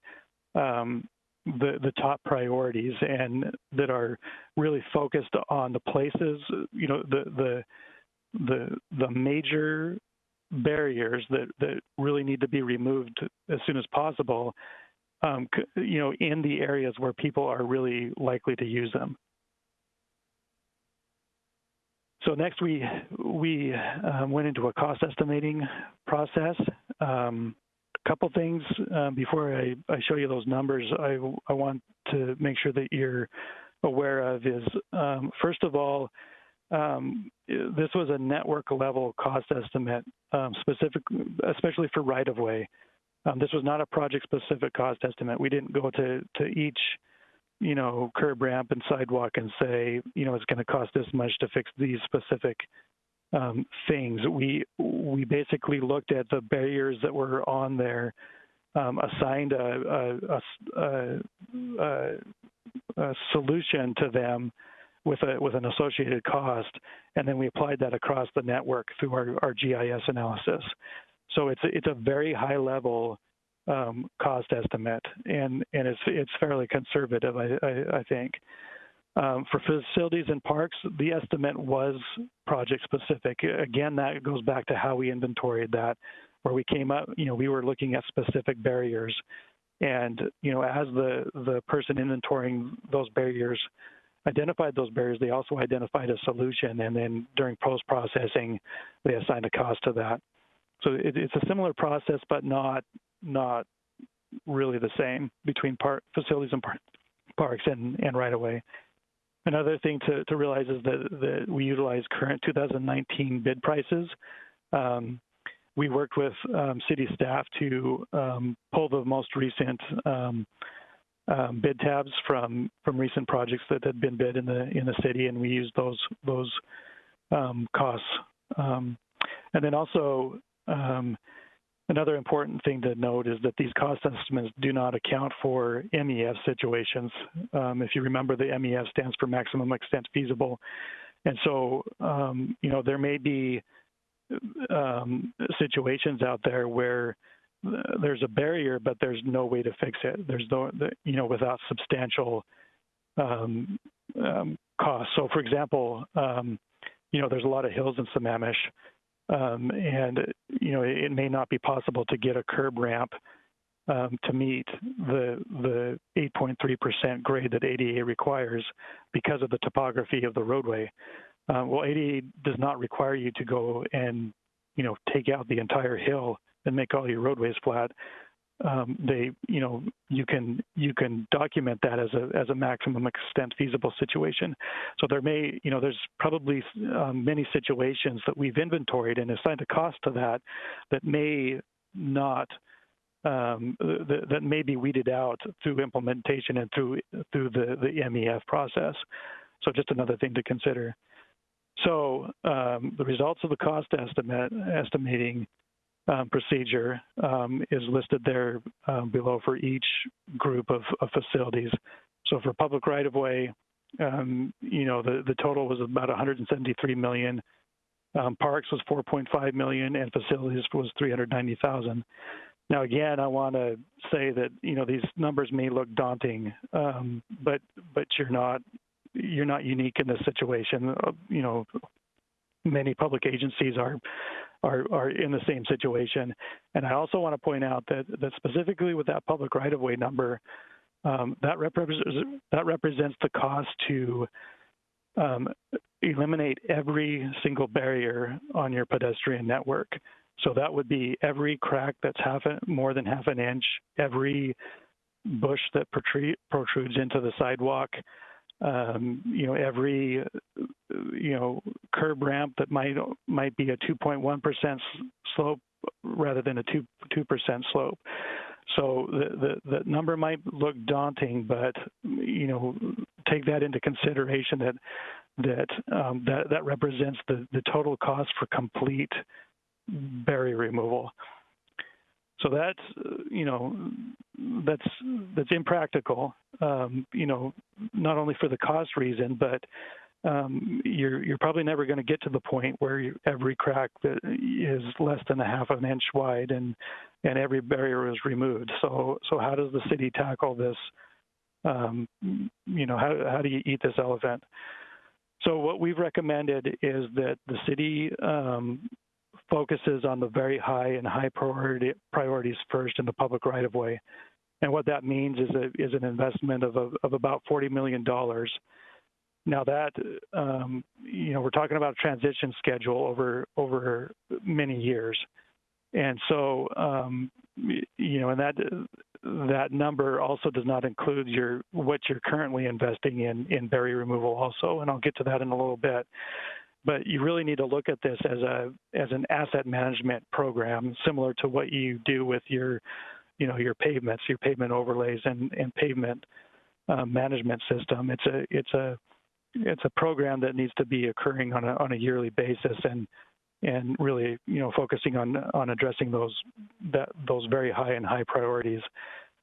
And that relates to that next bullet: develop a program for ADA barrier removal that monitors and adjusts as you go. So we're recommending that you set this up in regular increments, and in the transition plan we suggested a 5-year increment. What that does for you is, with this, there's several things that I've pointed out with this data that we've collected, and this process that we have gone through that is very high level, very network level.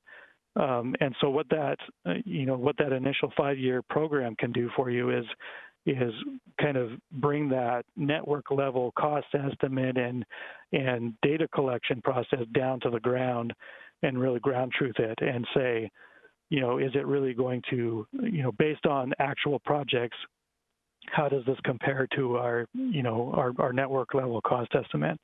And at the end of that 5-year program, that gives you an opportunity to adjust that and with some real on the ground experience, and then you can evaluate and adjust for the next 5-year program. So with that, we're required to come up with a transition schedule, which means a date, a calendar. What are we going to do year from year, and how long is it going to take us? So what we did was we looked at your existing funding, and currently you're investing about almost $800,000 a year into barrier removal, and that's an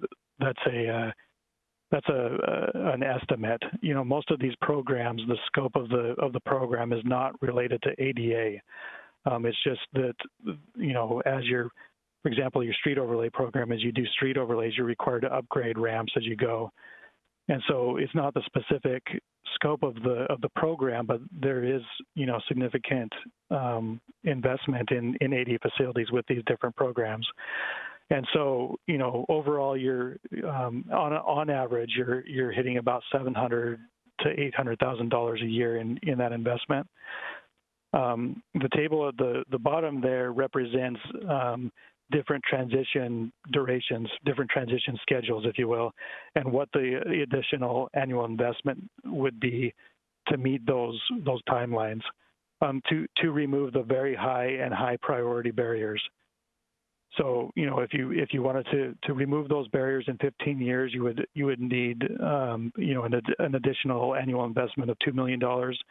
All the way down to, if you did it in 25 years, it would be an annual investment of $900,000 a year for public right-of-way, and then parks is an additional amount as well, as you can see in the table. I didn't show the facilities schedule on here because really that is the facilities, removing barriers in facilities is really kind of it's a smaller, first of all, it's a smaller amount. It's only, I believe it's $400,000, a little less than $400,000, and it's really driven by specific projects in each building. And so that really is kind of dependent on your capital improvement plan and how you program that in. So that is the overall process that we went through in developing this plan. We have, as you can see, that was included in your packet.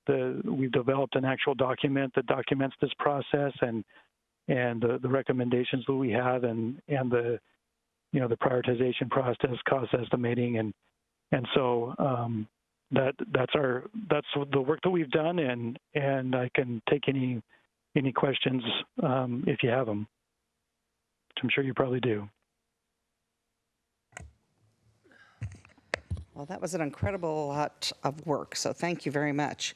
I do have two questions here. I have got, and I want to check, Councilmember Ritchie, were you in the queue? Yes. Okay, so Councilmember Ritchie.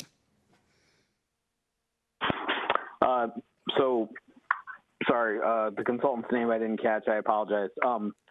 I've seen a lot of ADA reviews and surveys like this, and this is by far and away the most comprehensive I've seen at a municipal level. So you answered 4 to 5 questions I have. Thank you for that. Well, just listening to your report and reading through the survey was informative to me, so thank you. The question I had was from a personnel standpoint. In terms of our obligations to meet the time frame that you've laid out, in terms of this task needed, is this something that you would recommend that we hire an ADA coordinator, or that we kind of lay out a plan that would put some of this in facilities and some of it in, a contact person, like an HR person as a contact, or do you view this as just an ADA coordinator person to kind of oversee it? Because it does have a multifaceted, there's several things that need to get done. There's an engineering background, there's project management, there's a lot of different qualifications that go into a coordinator role at the municipal level. So I just wanted to hear your input on that in terms of the fulfillment of the scope that you've laid out. Yeah, that's a great question. And, the ADA coordinator is a pretty important position in the city. It's, in terms of, again, I keep going back to liability, but in terms of that liability associated with ADA, the first person they're going to ask to talk to is your ADA coordinator if there's a complaint or a lawsuit. And so, couple that with the fact that ADA permeates everything that a city does, from hiring practices to curb ramp design. So it's a very complex and kind of a lot of moving pieces, as you said. The models that I've seen work the best is to basically, you have to have an ADA coordinator, a specific person designated as the ADA coordinator, but that person is a coordinator. That person does not need to be responsible for everything ADA in the city, but they do need to coordinate everything ADA in the city. So what that could mean is that you have a person that's designated as the ADA coordinator, but you have specific people in each department that they work with to ensure, to return and report kind of a thing. So you'd have somebody in Public Works that could help that ADA coordinator interpret the ADA requirements as it pertains to Public Works, and you'd have somebody in HR that could help coordinate those requirements for hiring and providing accommodations and that type of thing. So I do think that I know that you need to have one specific person identified as the ADA coordinator, but they don't have to do everything. They are the coordinator, and so ADA permeates everything that the city does, and so that person is going to need some help in doing that from each of the departments. I don't know if that answers your question, but it does. Thank you very much. I appreciate all the work you guys put into this. Thank you. Okay, next I have Deputy Mayor. Great, thank you. I have several questions as I went through the document, and I apologize, I don't know. It says it's page 26 of 73 is at least one of the slides that I'm on. And this is where it's going through all of the neighborhoods and where the sidewalks are. And I guess my question is relative to our public works standards. I know you had mentioned in one of your slides design standards, and I don't know if you mean the public works standards or if there's public works standards plus design standards somewhere else that need to be revamped. But really my question is about timing and in terms of when these requirements went in place, because Council redid the public works standards in December of 2016. And if these were in place prior to that, my first question is, gee, they should have been incorporated in our public works standards, because I see a lot of brand new neighborhoods on these maps that you have here that had non-compliant sidewalks, or the slope on them was incorrect. And now that burden is going to fall to the general public to correct rather than the developers, had our standards been correct the first time. So back to my original question is, when were these ADA requirements put into place? So well, first of all, in answer to your first question, it was the public works standards that we reviewed. Okay. We didn't. There isn't a separate design standard document or anything. Okay. But the standards that we used to evaluate those, we used the 2010 ADA standards. So 2010 was that's when they were finalized and adopted. And then we also used, for the public right-of-ways, we also used a document called the Public Right-of-Ways Accessibility Guidelines. It is currently in draft form, but it is so in public right-of-ways it's a little bit different, because the 2010 ADA standards don't do a real good job of covering sidewalks. They do include curb ramps, but they don't include sidewalks and pedestrian push buttons and stuff like that. So the U.S. Access Board saw that hole, and so they have developed draft guidelines for public right-of-way. Those have been in draft form since 2005. And depending on who you talk to, they may never be finalized, but agencies like the Federal Highway Administration and WashDOT have recognized those draft guidelines as best practice. And okay, so the ADA requires that okay. I was just going to say, so it was pre-2016 when we adopted our public works standards. Yeah, that's correct. Okay, so that's, I would say not good on us for adopting public works standards that weren't compliant, because we're now going to shoulder that burden where we could have had developers do it. So my ask of the city manager would be to prioritize, if we are not already having new development that's coming in the city, be compliant, because I don't think any of our taxpayers want to foot the bill for ripping out sidewalks and having to fix non-compliant issues moving forward that could be paid for by development when they originally put the developments in. Mayor, members of council, to the deputy mayor's point, that's very true. But having been in this business for a long time, I can recall back in 1995 having to address some of these issues.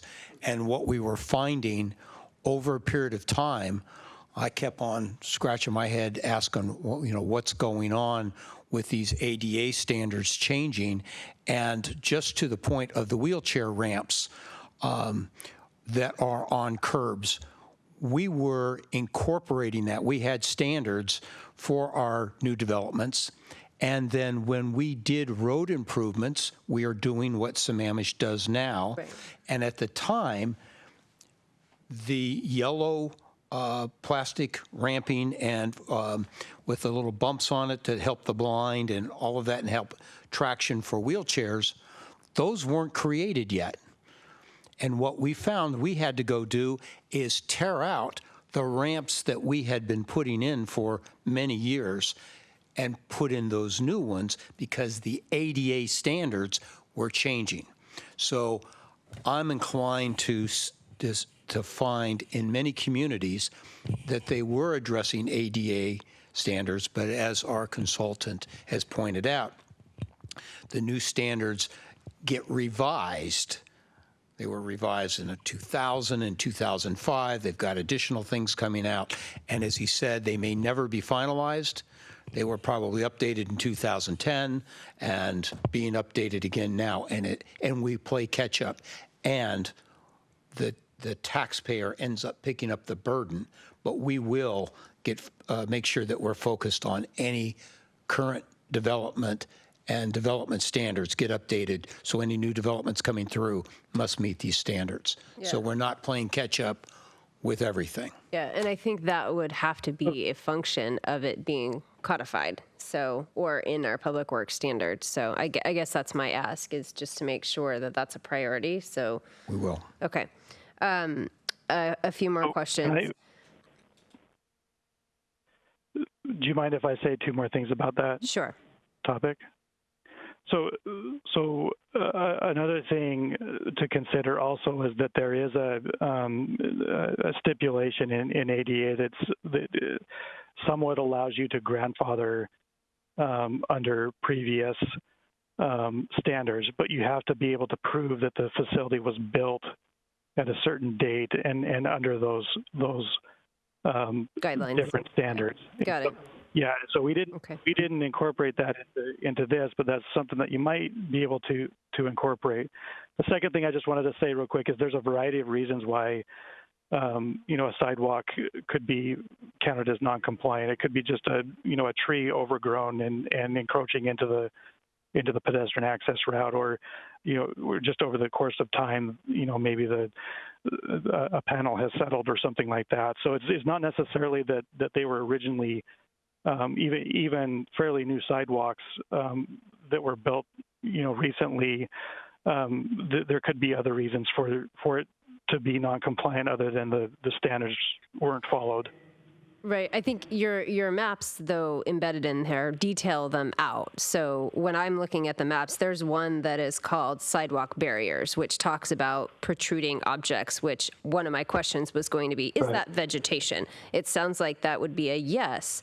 Another one of my questions is movable objects. Is that basketball hoops that people have a tendency to put on sidewalks that don't belong there? Is that Yep. what you would call a movable object? Yeah, basketball hoops, sandwich boards. Restaurants put sandwich boards out onto the sidewalk, chairs. Yeah, Okay. those are the easy ones to take care of. But yeah. Okay, and I guess another point I would make, at least to our city manager, is that I would hope that there was some mechanism. I think it already exists, but the burden shouldn't be to the city to go around trimming people's bushes that overgrow onto sidewalks. That should be the property owner's responsibility. And I guess my question is there something that allows for enforcement of a property owner to do that, so that the city then doesn't have to expend taxpayer dollars to go out and trim the giant grass that has overgrown that forces somebody off of the sidewalk and into the street? And if they're in a wheelchair, that may not be possible. Yes, it's difficult to take a proactive approach oftentimes, and code enforcement agencies are reactive. But we'll take a look at it from a code enforcement standpoint, and I'll work with Lisa a bit to make sure that we have the code enforcement abilities to address these issues as we find them and respond to them. Okay, I think that would be important, because I don't know, but I'll ask the question. Is I'm going to assume that your dollar figures are incorporating the city running around trimming people's trees, or removing their basketball hoops from the sidewalk, or whatever it is that is obstructing somebody from utilizing the sidewalk. Do your dollar figures assume that? Because that would shave off at least some money. It does. Yeah, it does. And I mean, to be honest, the movable objects, we didn't find very many. We didn't record very many movable objects. Oh, I see them all the time. Yeah. But the protruding objects, that's definitely, overgrown vegetation, parts of buildings extending into the pathway, stuff like that. So, that's definitely a very common hazard that we find. I do have one more question on objects that might not be movable, or at least not easily movable. I know in a lot of neighborhoods we have mailboxes that are cemented into the sidewalk. There's usually a carve out that goes around it. Did you find through your study that some of those are insufficient in terms of space that somebody in a wheelchair, for example, could pass by, or are some of those problematic in the city as well? Well, I can't really say how many that we found that was, substandard or that. But I will say that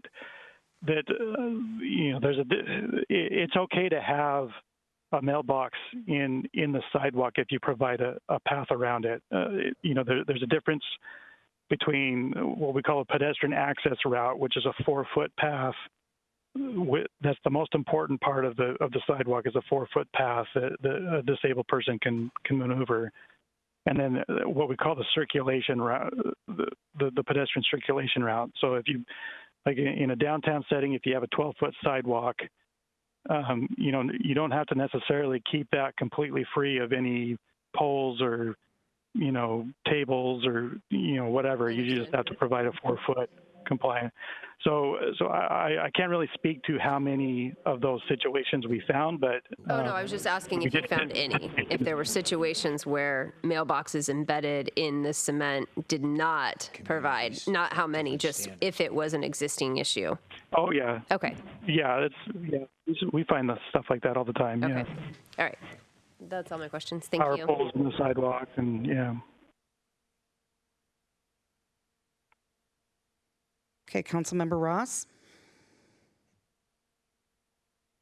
Yeah, you mentioned quite a substantial 3/4 of non-compliant observations in the right-of-ways.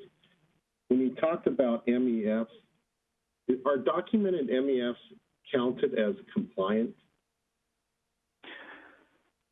No, they're not counted as compliant, but you don't have, the facility does not have to be compliant if you document the MEF.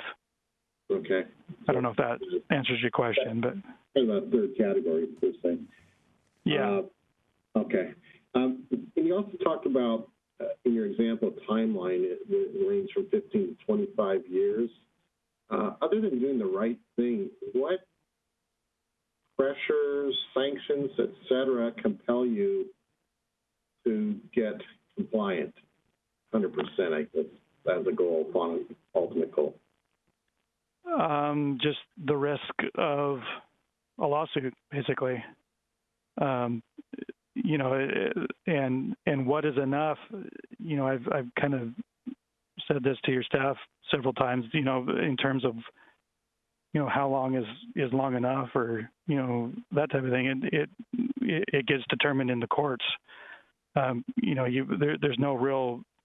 I mean, there is guidance. In the original law in 1990, it gave everybody 3 years to be compliant. However unreasonable that was, they gave them 3 years.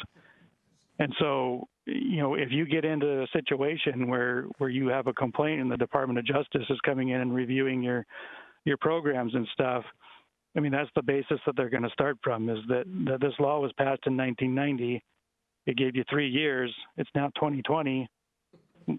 Let's start talking about your program. And so, what duration is enough? It just depends on your tolerance for risk, I think, and your, the likelihood of getting into that situation. And so, obviously, I think, erring on the side of being conservative, I think is appropriate, because there's lots of agencies out there that have gotten into the situations with the DOJ, and even with a transition plan and actively pursuing it, that have gotten in trouble for not doing enough. So, I wish I could tell you that you have to be compliant in the next number of years, but there's no answer to that, and the judge decides if it's good enough. So we need to extend. Can I make a motion to extend to 11:15, please? I'll second that. Thanks.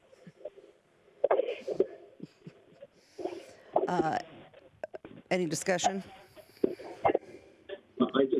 Okay, all those in favor say aye. Aye.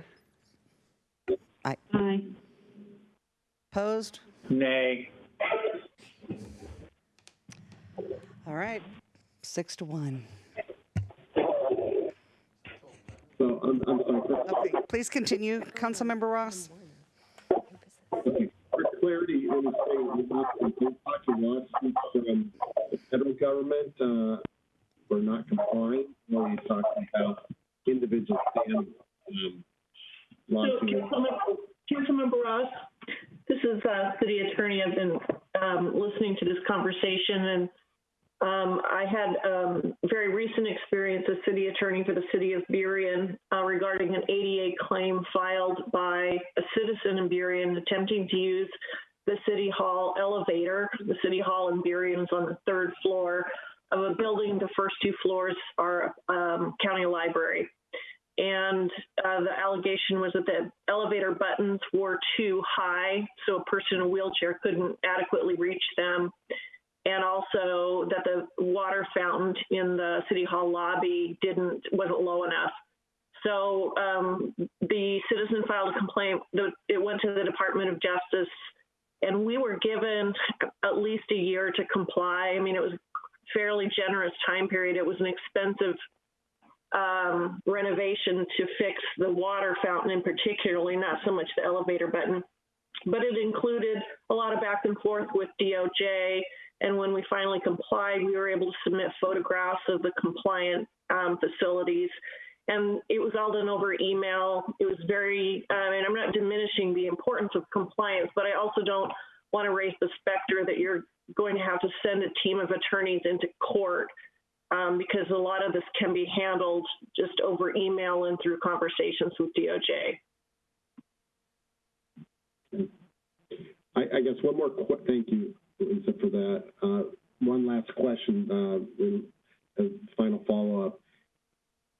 Is our high priority $40 million investment address the higher risk items from a litigation standpoint?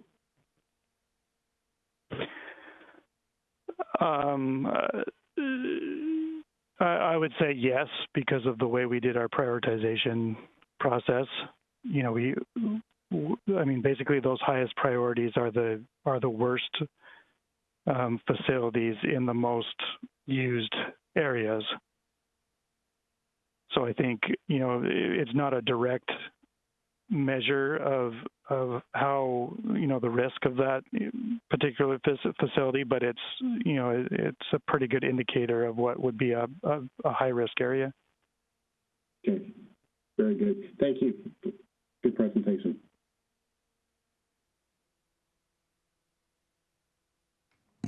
Okay, any more questions?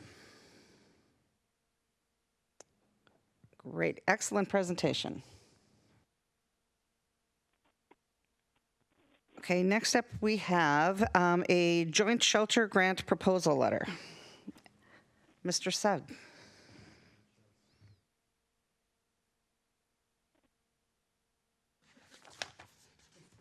All right, one moment. Thank you, Mayor. Good evening once again. Mike Sugg, Senior Management Analyst for the city. I'm also joined tonight by Rita Bod, our Senior Human Services Coordinator.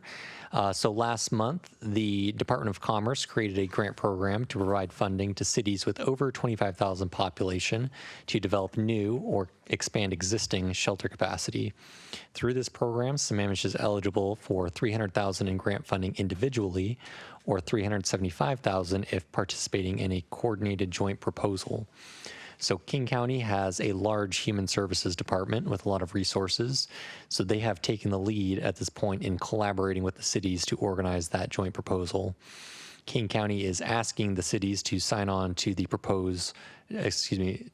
sign on to the proposal by submitting participation letters to Commerce stating that they would like to participate. Staff has included a draft letter as Exhibit 3 in your packet for consideration tonight. And tonight we are recommending that the city sign on to this joint proposal for two main reasons.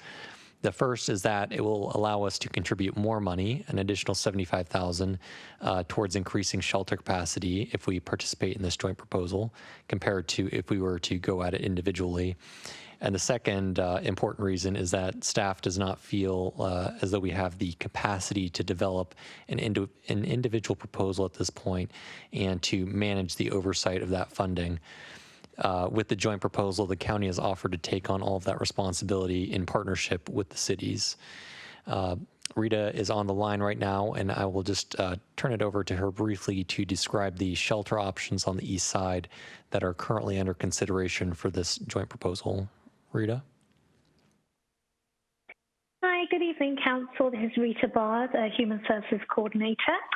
So, as Mike said, there are two projects that have been specifically targeted on the east side. So they've spoken to providers to find out if, they had buy-in and it was viable, because the turnaround time is very fast on these proposals. It's at the start of the year in 2021. So there are two main projects identified. The first one is the Snoqualmie Valley Shelter. That's currently a winter shelter, and if funding is allocated, they would change to a year-round shelter. And they're going to have like 3 types of housing in that shelter: congregate settings, shelter pallets, and motel vouchers, with potentially looking at motels within Issaquah. And then the second proposal is an expansion of the Catholic Community Services Family Shelter, which is in Kirkland. Now, it's the only family shelter on the east side, and it currently houses 18 families, and this shelter is at capacity. With the additional funding, the hope is to house 5 to 10 more families in a motel close by, with access to the same wraparound services that family within the shelter would receive. So with that, if you have any questions, please ask away.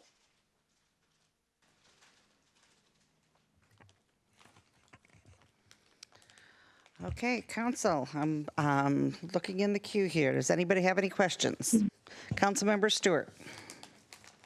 I don't have a question. Well, other than, do we need a motion to say go apply?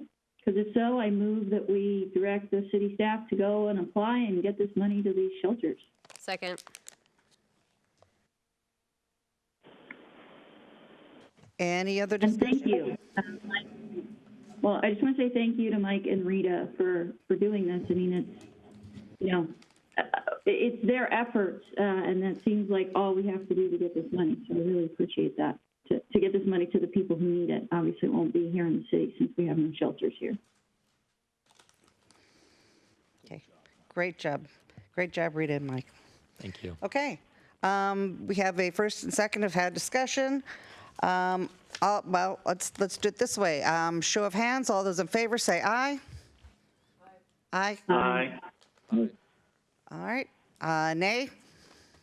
All right. I think we have a 7-0. Thank you. Thank you, Rita.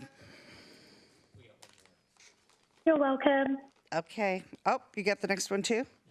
All right. Mr. Sugg. Thank you once again, Mike Sugg and Rita Bott on the line. On April 21st and June 16th, the City Council granted 30-day extensions of Tent City 4's temporary homeless encampment permit due to the COVID-19 emergency.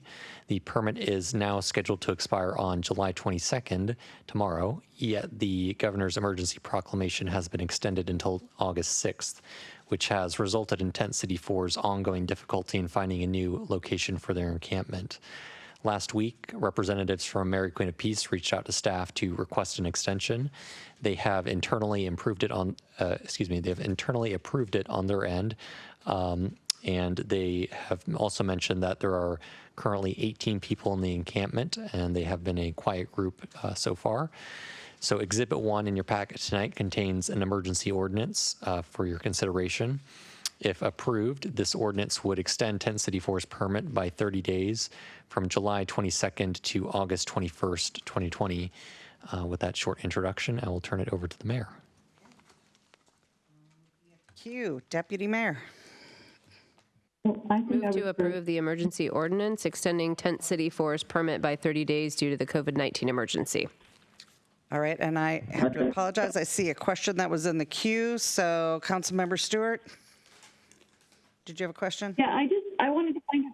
Yeah, I did have a couple of questions, actually. One, when the emergency order is lifted, does Tent City 4 have a new location to go to? So currently now, Councilmember Stewart, they're in talks. They're hopeful to get onto the DNR land, and they're not able to access it because of the phase that we're in. So it will either be DNR land or another faith-based organization. So instead of us continuing to kind of just kick the can down the road 30 days at a time, would it make more sense for us to provide an extension that is tied to the governor's emergency order and add 2 weeks to it? So say that we approve the extension for, till the emergency order is lifted plus 2 weeks or something like that, so that we just give them some breathing room and we allow Mary Queen of Peace and the folks who run the tent city to do what they need to do without having to worry about us. Hang on, because I know that our city manager had a couple of comments on that. So hold on. I think in this particular case, we have to take into consideration the host agency that has spoken to us on this issue. Mike, do you have a comment that you can add to that? Yeah, so at this point, Mary Queen of Peace has only requested a 30-day extension. We haven't, run past the possibility of going for as long as the emergency order would go. So I think that's a further conversation with Mary Queen of Peace. And I think if the order does get extended past August 6th, which it looks like it will, potentially the next time we come to council after this 30-day extension is getting close, we'll have more information after talking with representatives over at the church to see if they'd be interested in hosting them for that length of time. Okay, well then, great. Then yes, I would make the motion that we extend the order. I think we've got the motion. We just need a second. Okay, so we had a motion on the floor. Was there a second? Okay. Seconded already.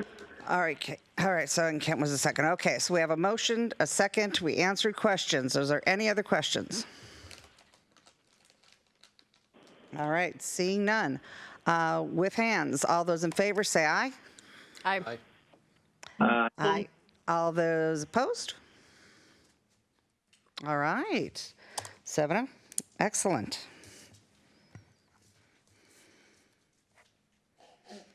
Okay, next up we have got ordinance adopting Sammamish Municipal Code section authorizing and requiring compliance with posted signage in parks. Mr. Sugg. Good evening. Once again, Mike Sugg, Senior Management Analyst. On April 7th, the City Council approved a resolution which established an administrative leave bank for use by city employees during the COVID-19 emergency. It allowed the city manager to grant up to 2 weeks of admin leave to any city employee to help mitigate the impacts of COVID-19. That resolution was in effect for 90 days, so it did expire on July 6th. As the pandemic is still ongoing and the number of new cases in the U.S. has increased sharply over the past month, staff is recommending that the council reestablish this administrative leave bank for an additional 90 days by approving the resolution included as Exhibit 1. And the provisions included in the resolution are essentially the same that were approved back in April. It's just that it would be extended for an additional 90 days. With that, I will turn it back over to the mayor.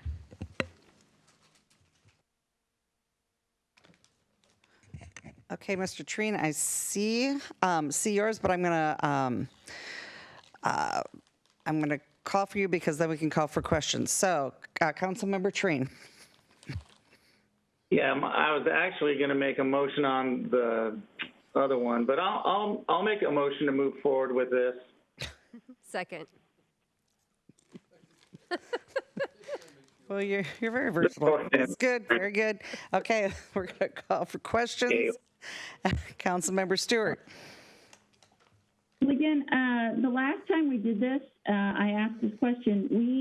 When we passed our resolution to declare a state of emergency in the city of Sammamish, we did not put a time limit on that declaration of emergency. We gave the power to the city manager to have the state of emergency in effect until such time as we lifted it.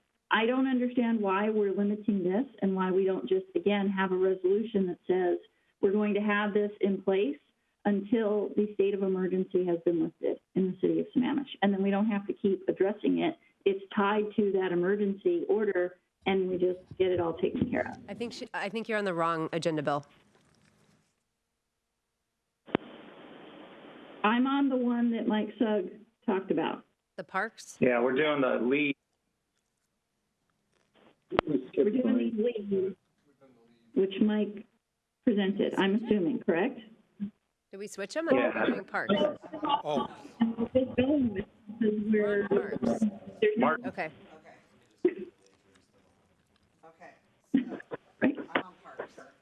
Okay, so we are on the parks at this time. That's what I seconded anyway. But that's not the motion that was on the floor. Mike said He said he moved it, and I'm assuming he was talking about parks. Yes. Okay. Nope, I was talking about leave. Okay. Leave bank. The motion is on the resolution for reestablishing an administrative leave bank for use by the city's. We're going to have to amend our agenda if we're during switching. COVID-19. We'd have to amend the agenda to Okay, go in so a different order. would you like to? What do you want to do? You can either pull that, or we'll have to. We would have to switch around. We would have to go backwards and adjust to the agenda. So would you like? I think we need to follow the agenda. I will remove my motion. All right, and Chief just got here, so we are going to stick with the agenda we have. If you wouldn't mind going ahead and pulling your first motion. I rescind my motion. Thank you. Okay, now we're going to go to number 11. And this is on the postage of the signs in the parks. And I am looking for a motion. Do you want?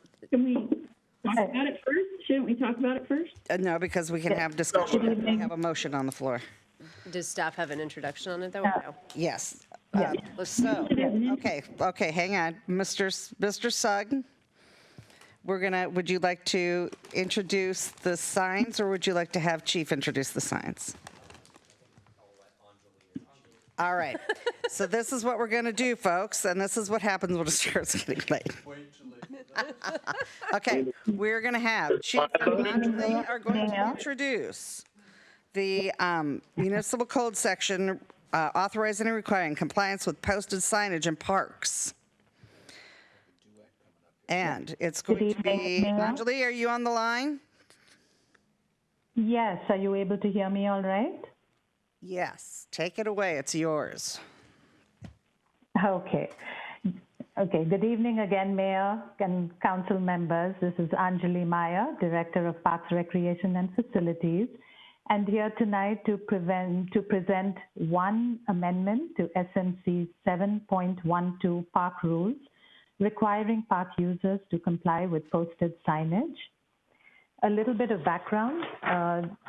Park staff are working on a comprehensive update to Chapter 7.12 Park Rules of the Sammamish Municipal Code.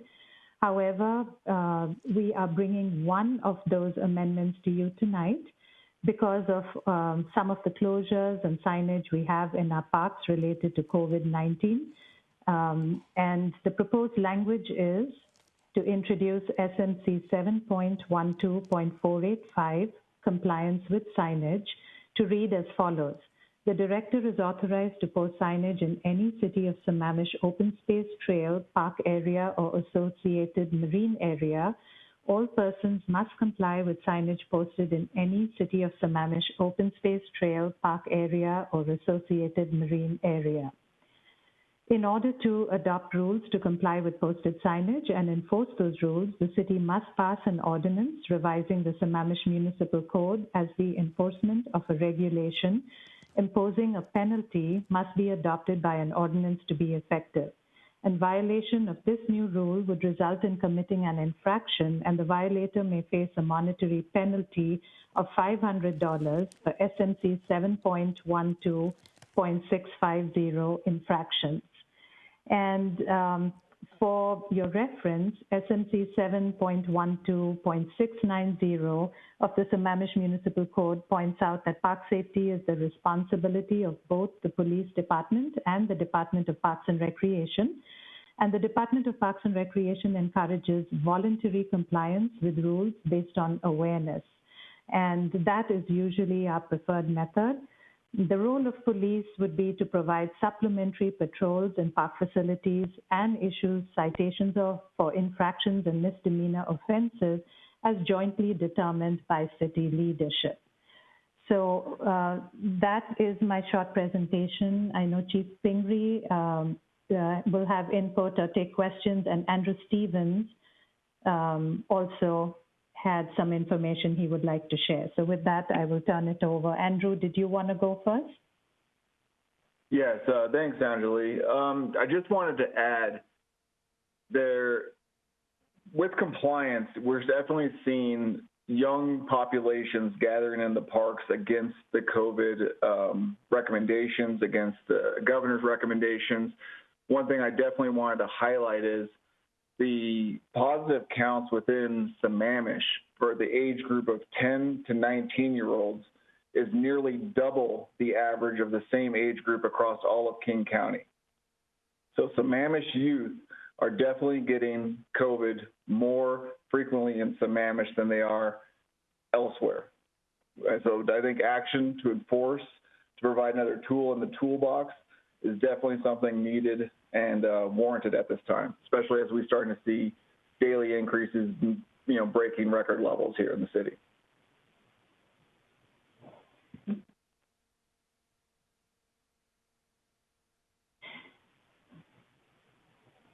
Chief, did you want to add something, or are we ready for questions? Chief, did you want to speak to this as well? I would just say that this is something that we've discussed, I had a lot of conversations about. I support, again, Anjali mentioned, this would have been part of the overhaul of the ordinance. It just is something that we can add sooner because right now in the parks where we have a lot of new signs specifically related to some of the COVID restrictions or concerns, we can't enforce those because we don't have an ordinance that addresses that. So this gives us, as Andrew said, a tool in the toolbox if and when necessary. Obviously, we're still trying to educate and get voluntary compliance. And, we've been talking, all of us have been talking about what we can do to be more visible and make more of an impact. But this is definitely a tool that we need to have.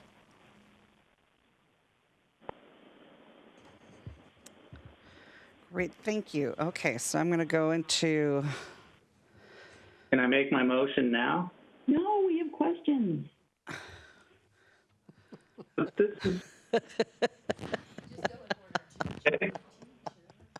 course we have questions. All right. Calm down, Ken. Calm down, Ken. Okay. I'm loving Kentrine, man. Kentrine, chop, chop. I'm loving it. Okay, so so Councilmember Stewart. Yeah, so all for doing what we can to help reinforce the rules and keep people safe, but a few questions, I'll just rattle them off because hopefully they're quick and easy, but what type of an infraction is this? Like if someone violates this and you issue them this, what kind of an infraction? Who determines the amount of the fine? How is the amount of the fine? How do we determine that it would be up to a maximum of 500? And then my last one, which is probably harder, is why would we do this and not enforce the mask rule? Because I kind of feel like we should do both. But let's go through those if you don't mind. Chief, do you want to take those? Actually, I might pass the buck here. I think Lisa could probably answer some of the questions that we had this discussion earlier, and she probably can be much more succinct than myself. So your first question, Councilmember Stewart, was why the up to $500 penalty? Actually, no. The first one was like, what type of infraction? So if I break this and I get police come, what is it? Is it a misdemeanor? Is it like what is it? No, it's a civil penalty, which is synonymous with an infraction. However, unlike an infraction that's listed in what's called a bail schedule that's filed with the district court and has certain values assigned to various different violations, this is different in that it would be up to a $500 civil penalty. And the reason that it's up to is because if there were other infractions that occurred in addition to the failure to obey signage, we don't want that cumulative penalty to skyrocket. Makes sense. Who determines if it's up to 500? Who determines how much this whatever particular infraction is? Well, the police are not going to exercise discretion. In by that, what I mean is, you're not going to see a situation where some officers are just deciding that they're going to issue a $250 penalty and others $300 and others $100. That won't be the case. Chief Pingree will do a good job of ensuring that his officers are uniformly and consistently applying this penalty. But as I said, if there are numerous violations occurring, this would avoid that cumulative impact. Okay, and then this one might be more of a, I'm not even sure who to answer it. Maybe it's a question for the council to ponder. But again, I think it's great that we do things to try to make people safer. So I'm confused why we would create this and enforce this, but not enforce a mask. I could speak to that, council member. This is Andrew Stevens. Go. Yeah, so a mask ordinance is going to be far more subjective than someone just simply walking past a barricade to be on a dock. There's several reasons why someone could not wear a mask, whether medical reasons or that are just, would almost be nearly impossible to, for a field officer to ascertain while trying to write a citation to enforce that. How would you be able to prove their medical history? How would you be able to do that? Now, there's absolutely no reason and no, go around for someone being on a dock that is closed. Okay. Is there some middle of the road where we can help? I worry about the people that work at businesses where people come in and they don't have masks and they're exposing people who are just trying, who just have to go to work. If they tell them, you need to wear a mask, do we need to give any further direction to? That is entirely up to the business. A business can refuse service to someone not wearing a mask. Okay, I'm gonna ask if we just stay on the topic of the parks right now, because I understand the topic with the businesses, but I'm gonna ask that we stay on the parks right now. I just don't want us to be inconsistent. Like, I don't want us to be penalizing one group for doing something and not another. I just think we should be consistently safe, but that's fine. No, I agree, but I just want to stay on the topic of the parks at the moment. But I agree with you.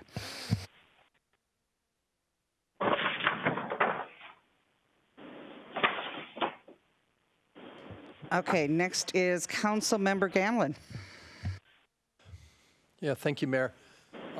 So Chief Pingree, what would, as the father of a 17-year-old with his own car, I wonder how is this ticketing applied to youths? How would that occur? And are parents notified? Are they responsible? How does that work? So we had that discussion earlier today. But the fact is that they could still be issued a civil infraction. And in this case, we would try to notify parents. Because again, especially younger, the intent is not to issue citations to especially younger children because they're not on the dock. And again, then we're policing, in this case, parental decisions in some cases. And it's a $500 fine that ultimately the parents are going to have to pay. But in most cases, if we are going to end up citing, we would, and they're under the age of 18, we'd try to contact the parents so that they know what happened, why it happened, et cetera. Great. Thank you, Chief. Appreciate it. Deputy Mayor. Thanks. Chief, just a quick question. I think, a concern from the community is that the Sammamish police will, descend upon the docks and just be writing tickets to everybody. I assume that because previously you guys have been taking an educational approach, that your, first line of defense isn't going to be to issue tickets, but it does give you the ability to ask people to remove themselves from the dock where you did not have that ability before. Is that a fair statement? Right. And again, remember, this would be, it's included in all parks codes. This would be something that should be and would be included in our future park code. And in normal times, if we have to utilize this because someone's violated a signage, signage in some place in the park for other reasons than COVID and closing the dock, we'd be able to enforce that if they chose not to leave. So again, we have a lot more signs up, a lot more docks closed, a lot more concerns. And this allows us to, if necessary, cite someone for an infraction because they refuse to obey. The intent is not to go out and start writing all kinds of citations. The intent is to continue to educate and get voluntary compliance, be visible, and ask people for their own safety and everyone else's to obey the signs and understand why. But if they refuse to do so, we at least have a tool to enforce that refusal. That's perfect. I think that's probably what people want to hear is that your first line of defense isn't running down with your ticket book to, give it to everybody on a dock. Nope. And I think you also bring up a great point about it isn't about COVID specifically. This is just why it is surfacing, but it is about all park signage, including that our parks are closed from dusk till dawn, and that some things that aren't necessarily what we want going on in our city might be going on in a park after dark. And this also gives you the ability to enforce people removing them from the park, doing things that we might not want them to be doing after dark as well. Right. So I'll just give you a quick example. If there was a resurfacing of the basketball court and we ask people to stay off of the basketball court, the court is closed, and we have people go out there and do a lot of damage to that surface, which now has to be completely redone. I mean, you can look at a couple of different perspectives, but one way you could address that, it'd be through the civil infraction of failure to obey signage. Great. Councilmember Ross. Angeli, are we intending to, on our signage, put the warning, reference this ordinance and the fine, potential fine? Yes, we are. Oh, that'd be great. Thank you.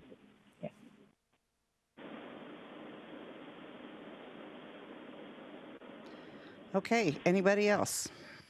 Mr. Train, you're up. Okay, Kent, you've been waiting all evening. Here you go.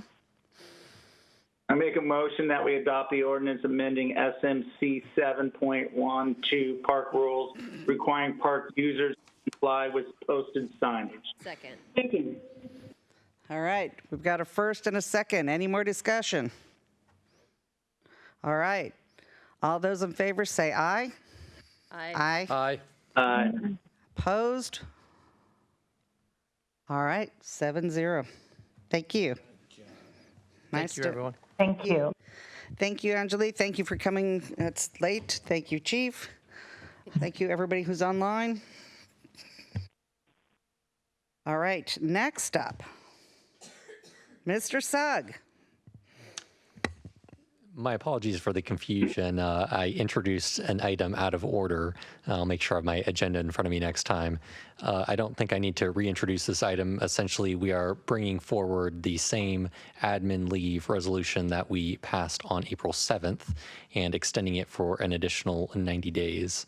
With that, turn it back over to the mayor. Okay. Councilmember Stewart. All right, I won't even ask the question. I'll just make the motion. I move that we adopt the lead bank policy, but that instead of for 90 days, we tie it to the declaration of state of emergency due to COVID for the city of Sammamish.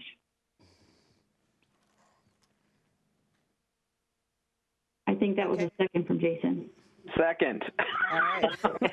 Okay, I'll waive. Okay, so we have a first and a second on the floor. Any discussion? Yep. Deputy Mayor. Yeah, I want to ask our city manager any implications that extending it beyond the information here, which says 90 days. What are the implications to the city? Why would we extend it further? We had some of this discussion before, and the council, by majority, felt more comfortable with the 90-day period. What had happened this last time is it expired on July 6th, sort of without us noticing it. And I think on about the 8th or 9th, we started having a dialogue. I asked Mike to look into it. He told me about the expiration.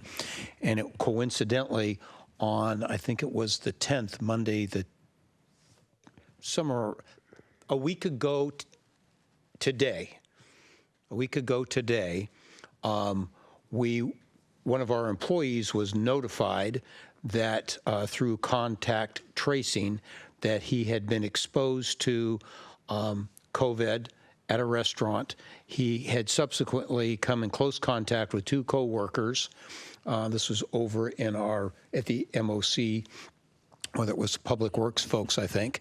And we put all 3 of them off on leave and directed them to get testing. Today, or late yesterday afternoon, they were back at work today. Late yesterday, I was notified after 5 p.m. that they had all 3 tested negative for COVID, but we had sent them home to self-isolate, and they're back to work today. They were lucky. We've been very fortunate that our personnel have been very conscientious. But I'm really indifferent. It could go the length of the emergency. The important thing, I think, is that the benefit is there. And it does show us that we need to keep track of that time and bring it back for review if we do a 90-day period, and we're going to pay more close attention to that. And as far as the funding, now we can use some CARES money to help when we put people off on leave. The point of this was not to have them have to use their personal leave. Right. And that's what we intend to do. So it's really a issue of policy for the council. Okay. But it makes no difference. So I guess if the emergency is extended, then this could go in, perpetuity until the governor pulls back. That is correct. Okay. No, this is my motion was for the state of emergency declared in the city of Sammamish. So it's actually technically not tied to the state one. Obviously, we are kind of tracking that. But that could be extended the same.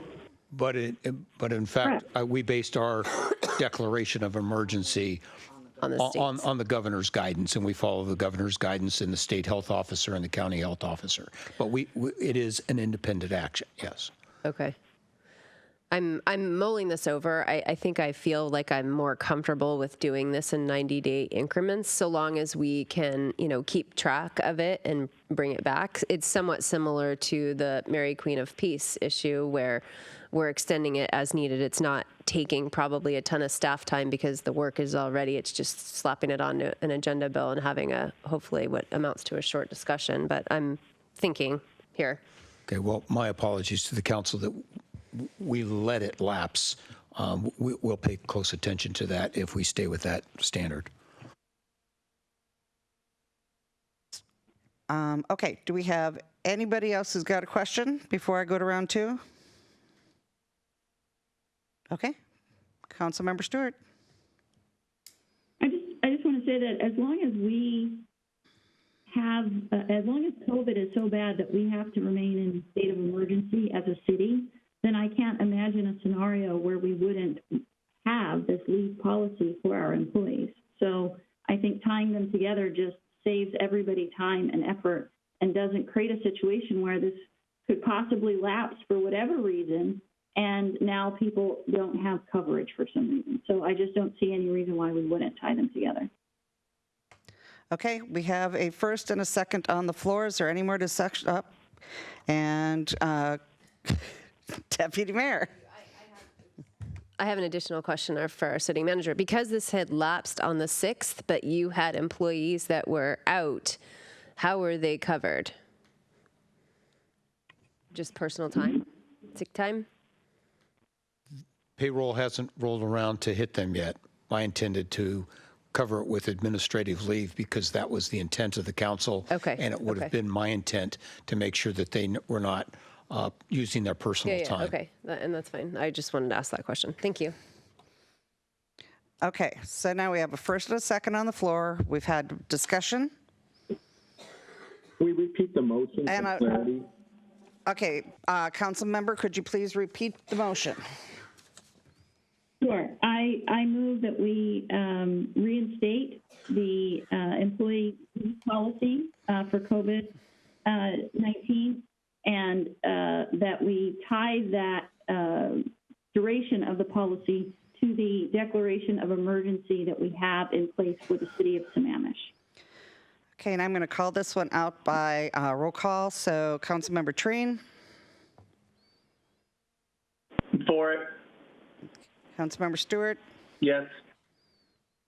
Aye. Yay. Councilmember Ross. No. I didn't hear you. I'm sorry. No. Okay. Councilmember Ritchie. Aye. Councilmember Gamblin. Aye. Councilmember Melchow. Nay. And I'm an aye. So, yeah, 5-2, just different 5-2. Okay.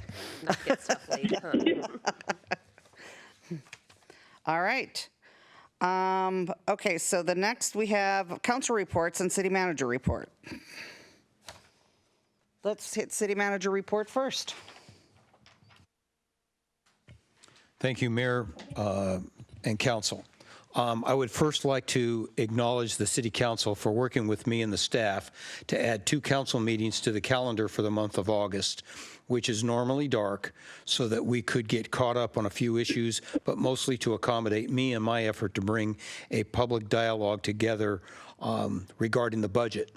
Whereas August 4th and August 18th were identified as the dates for the calendar and subsequently approved by the council, I'm asking for a reprieve of sorts. The staff needs a bit more time to pull the CIP budget items together.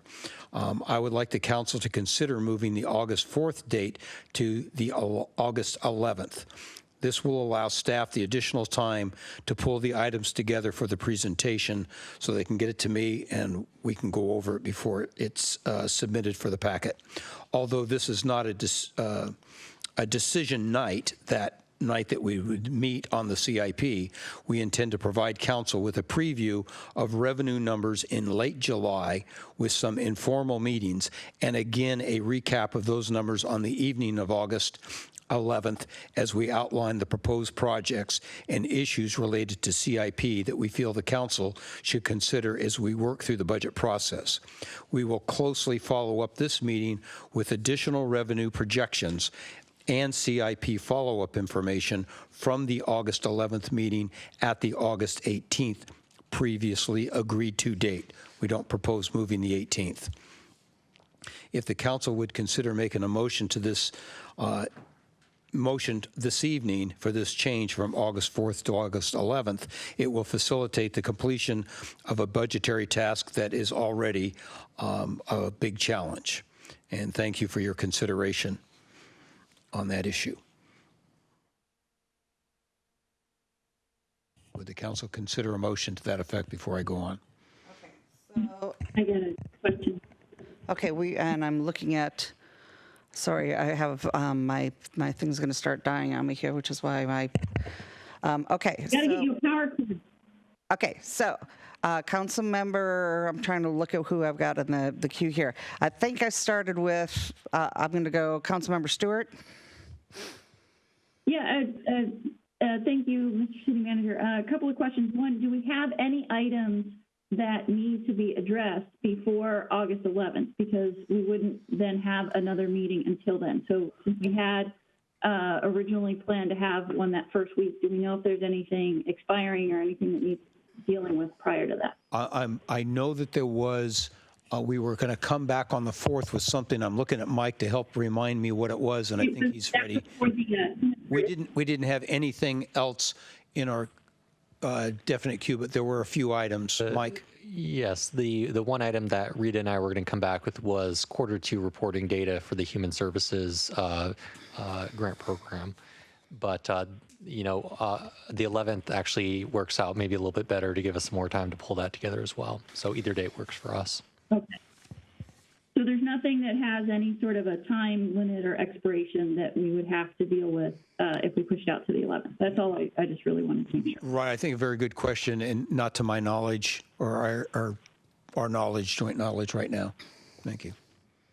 Okay, then I move that we move the August 4th meeting to August 11th.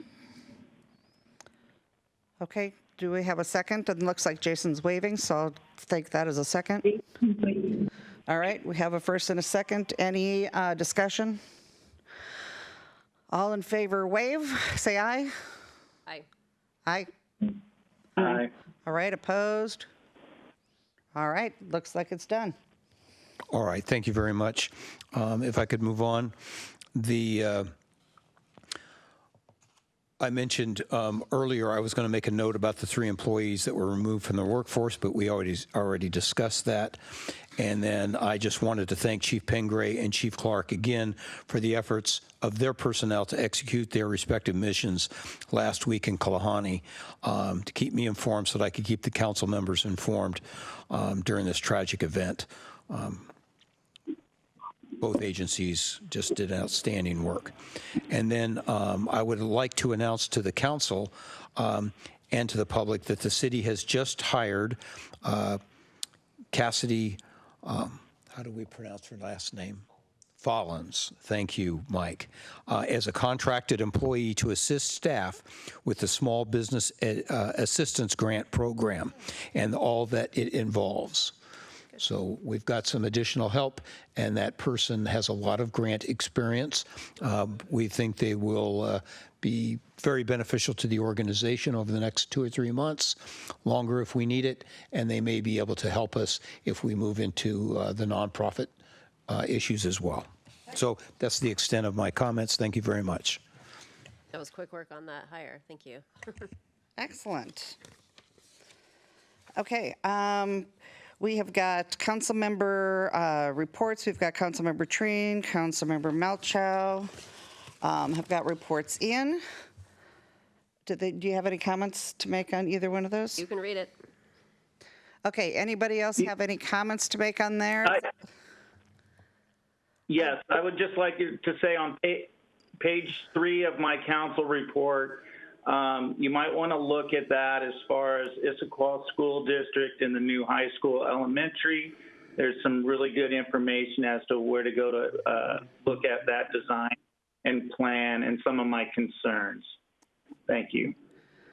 Okay, and then I wanted to, we've got a FAC meeting again tomorrow, and a few weeks ago I had sent out, well, I've sent it out twice now, just one of the things that's coming up for discussion at FAC again tomorrow is, one of the things for discussion is how to raise money, but one of the things that we're discussing is charging, well, they already charge for ambulance service, but what they do is that they send the bill out. If it's not paid, they don't pursue it.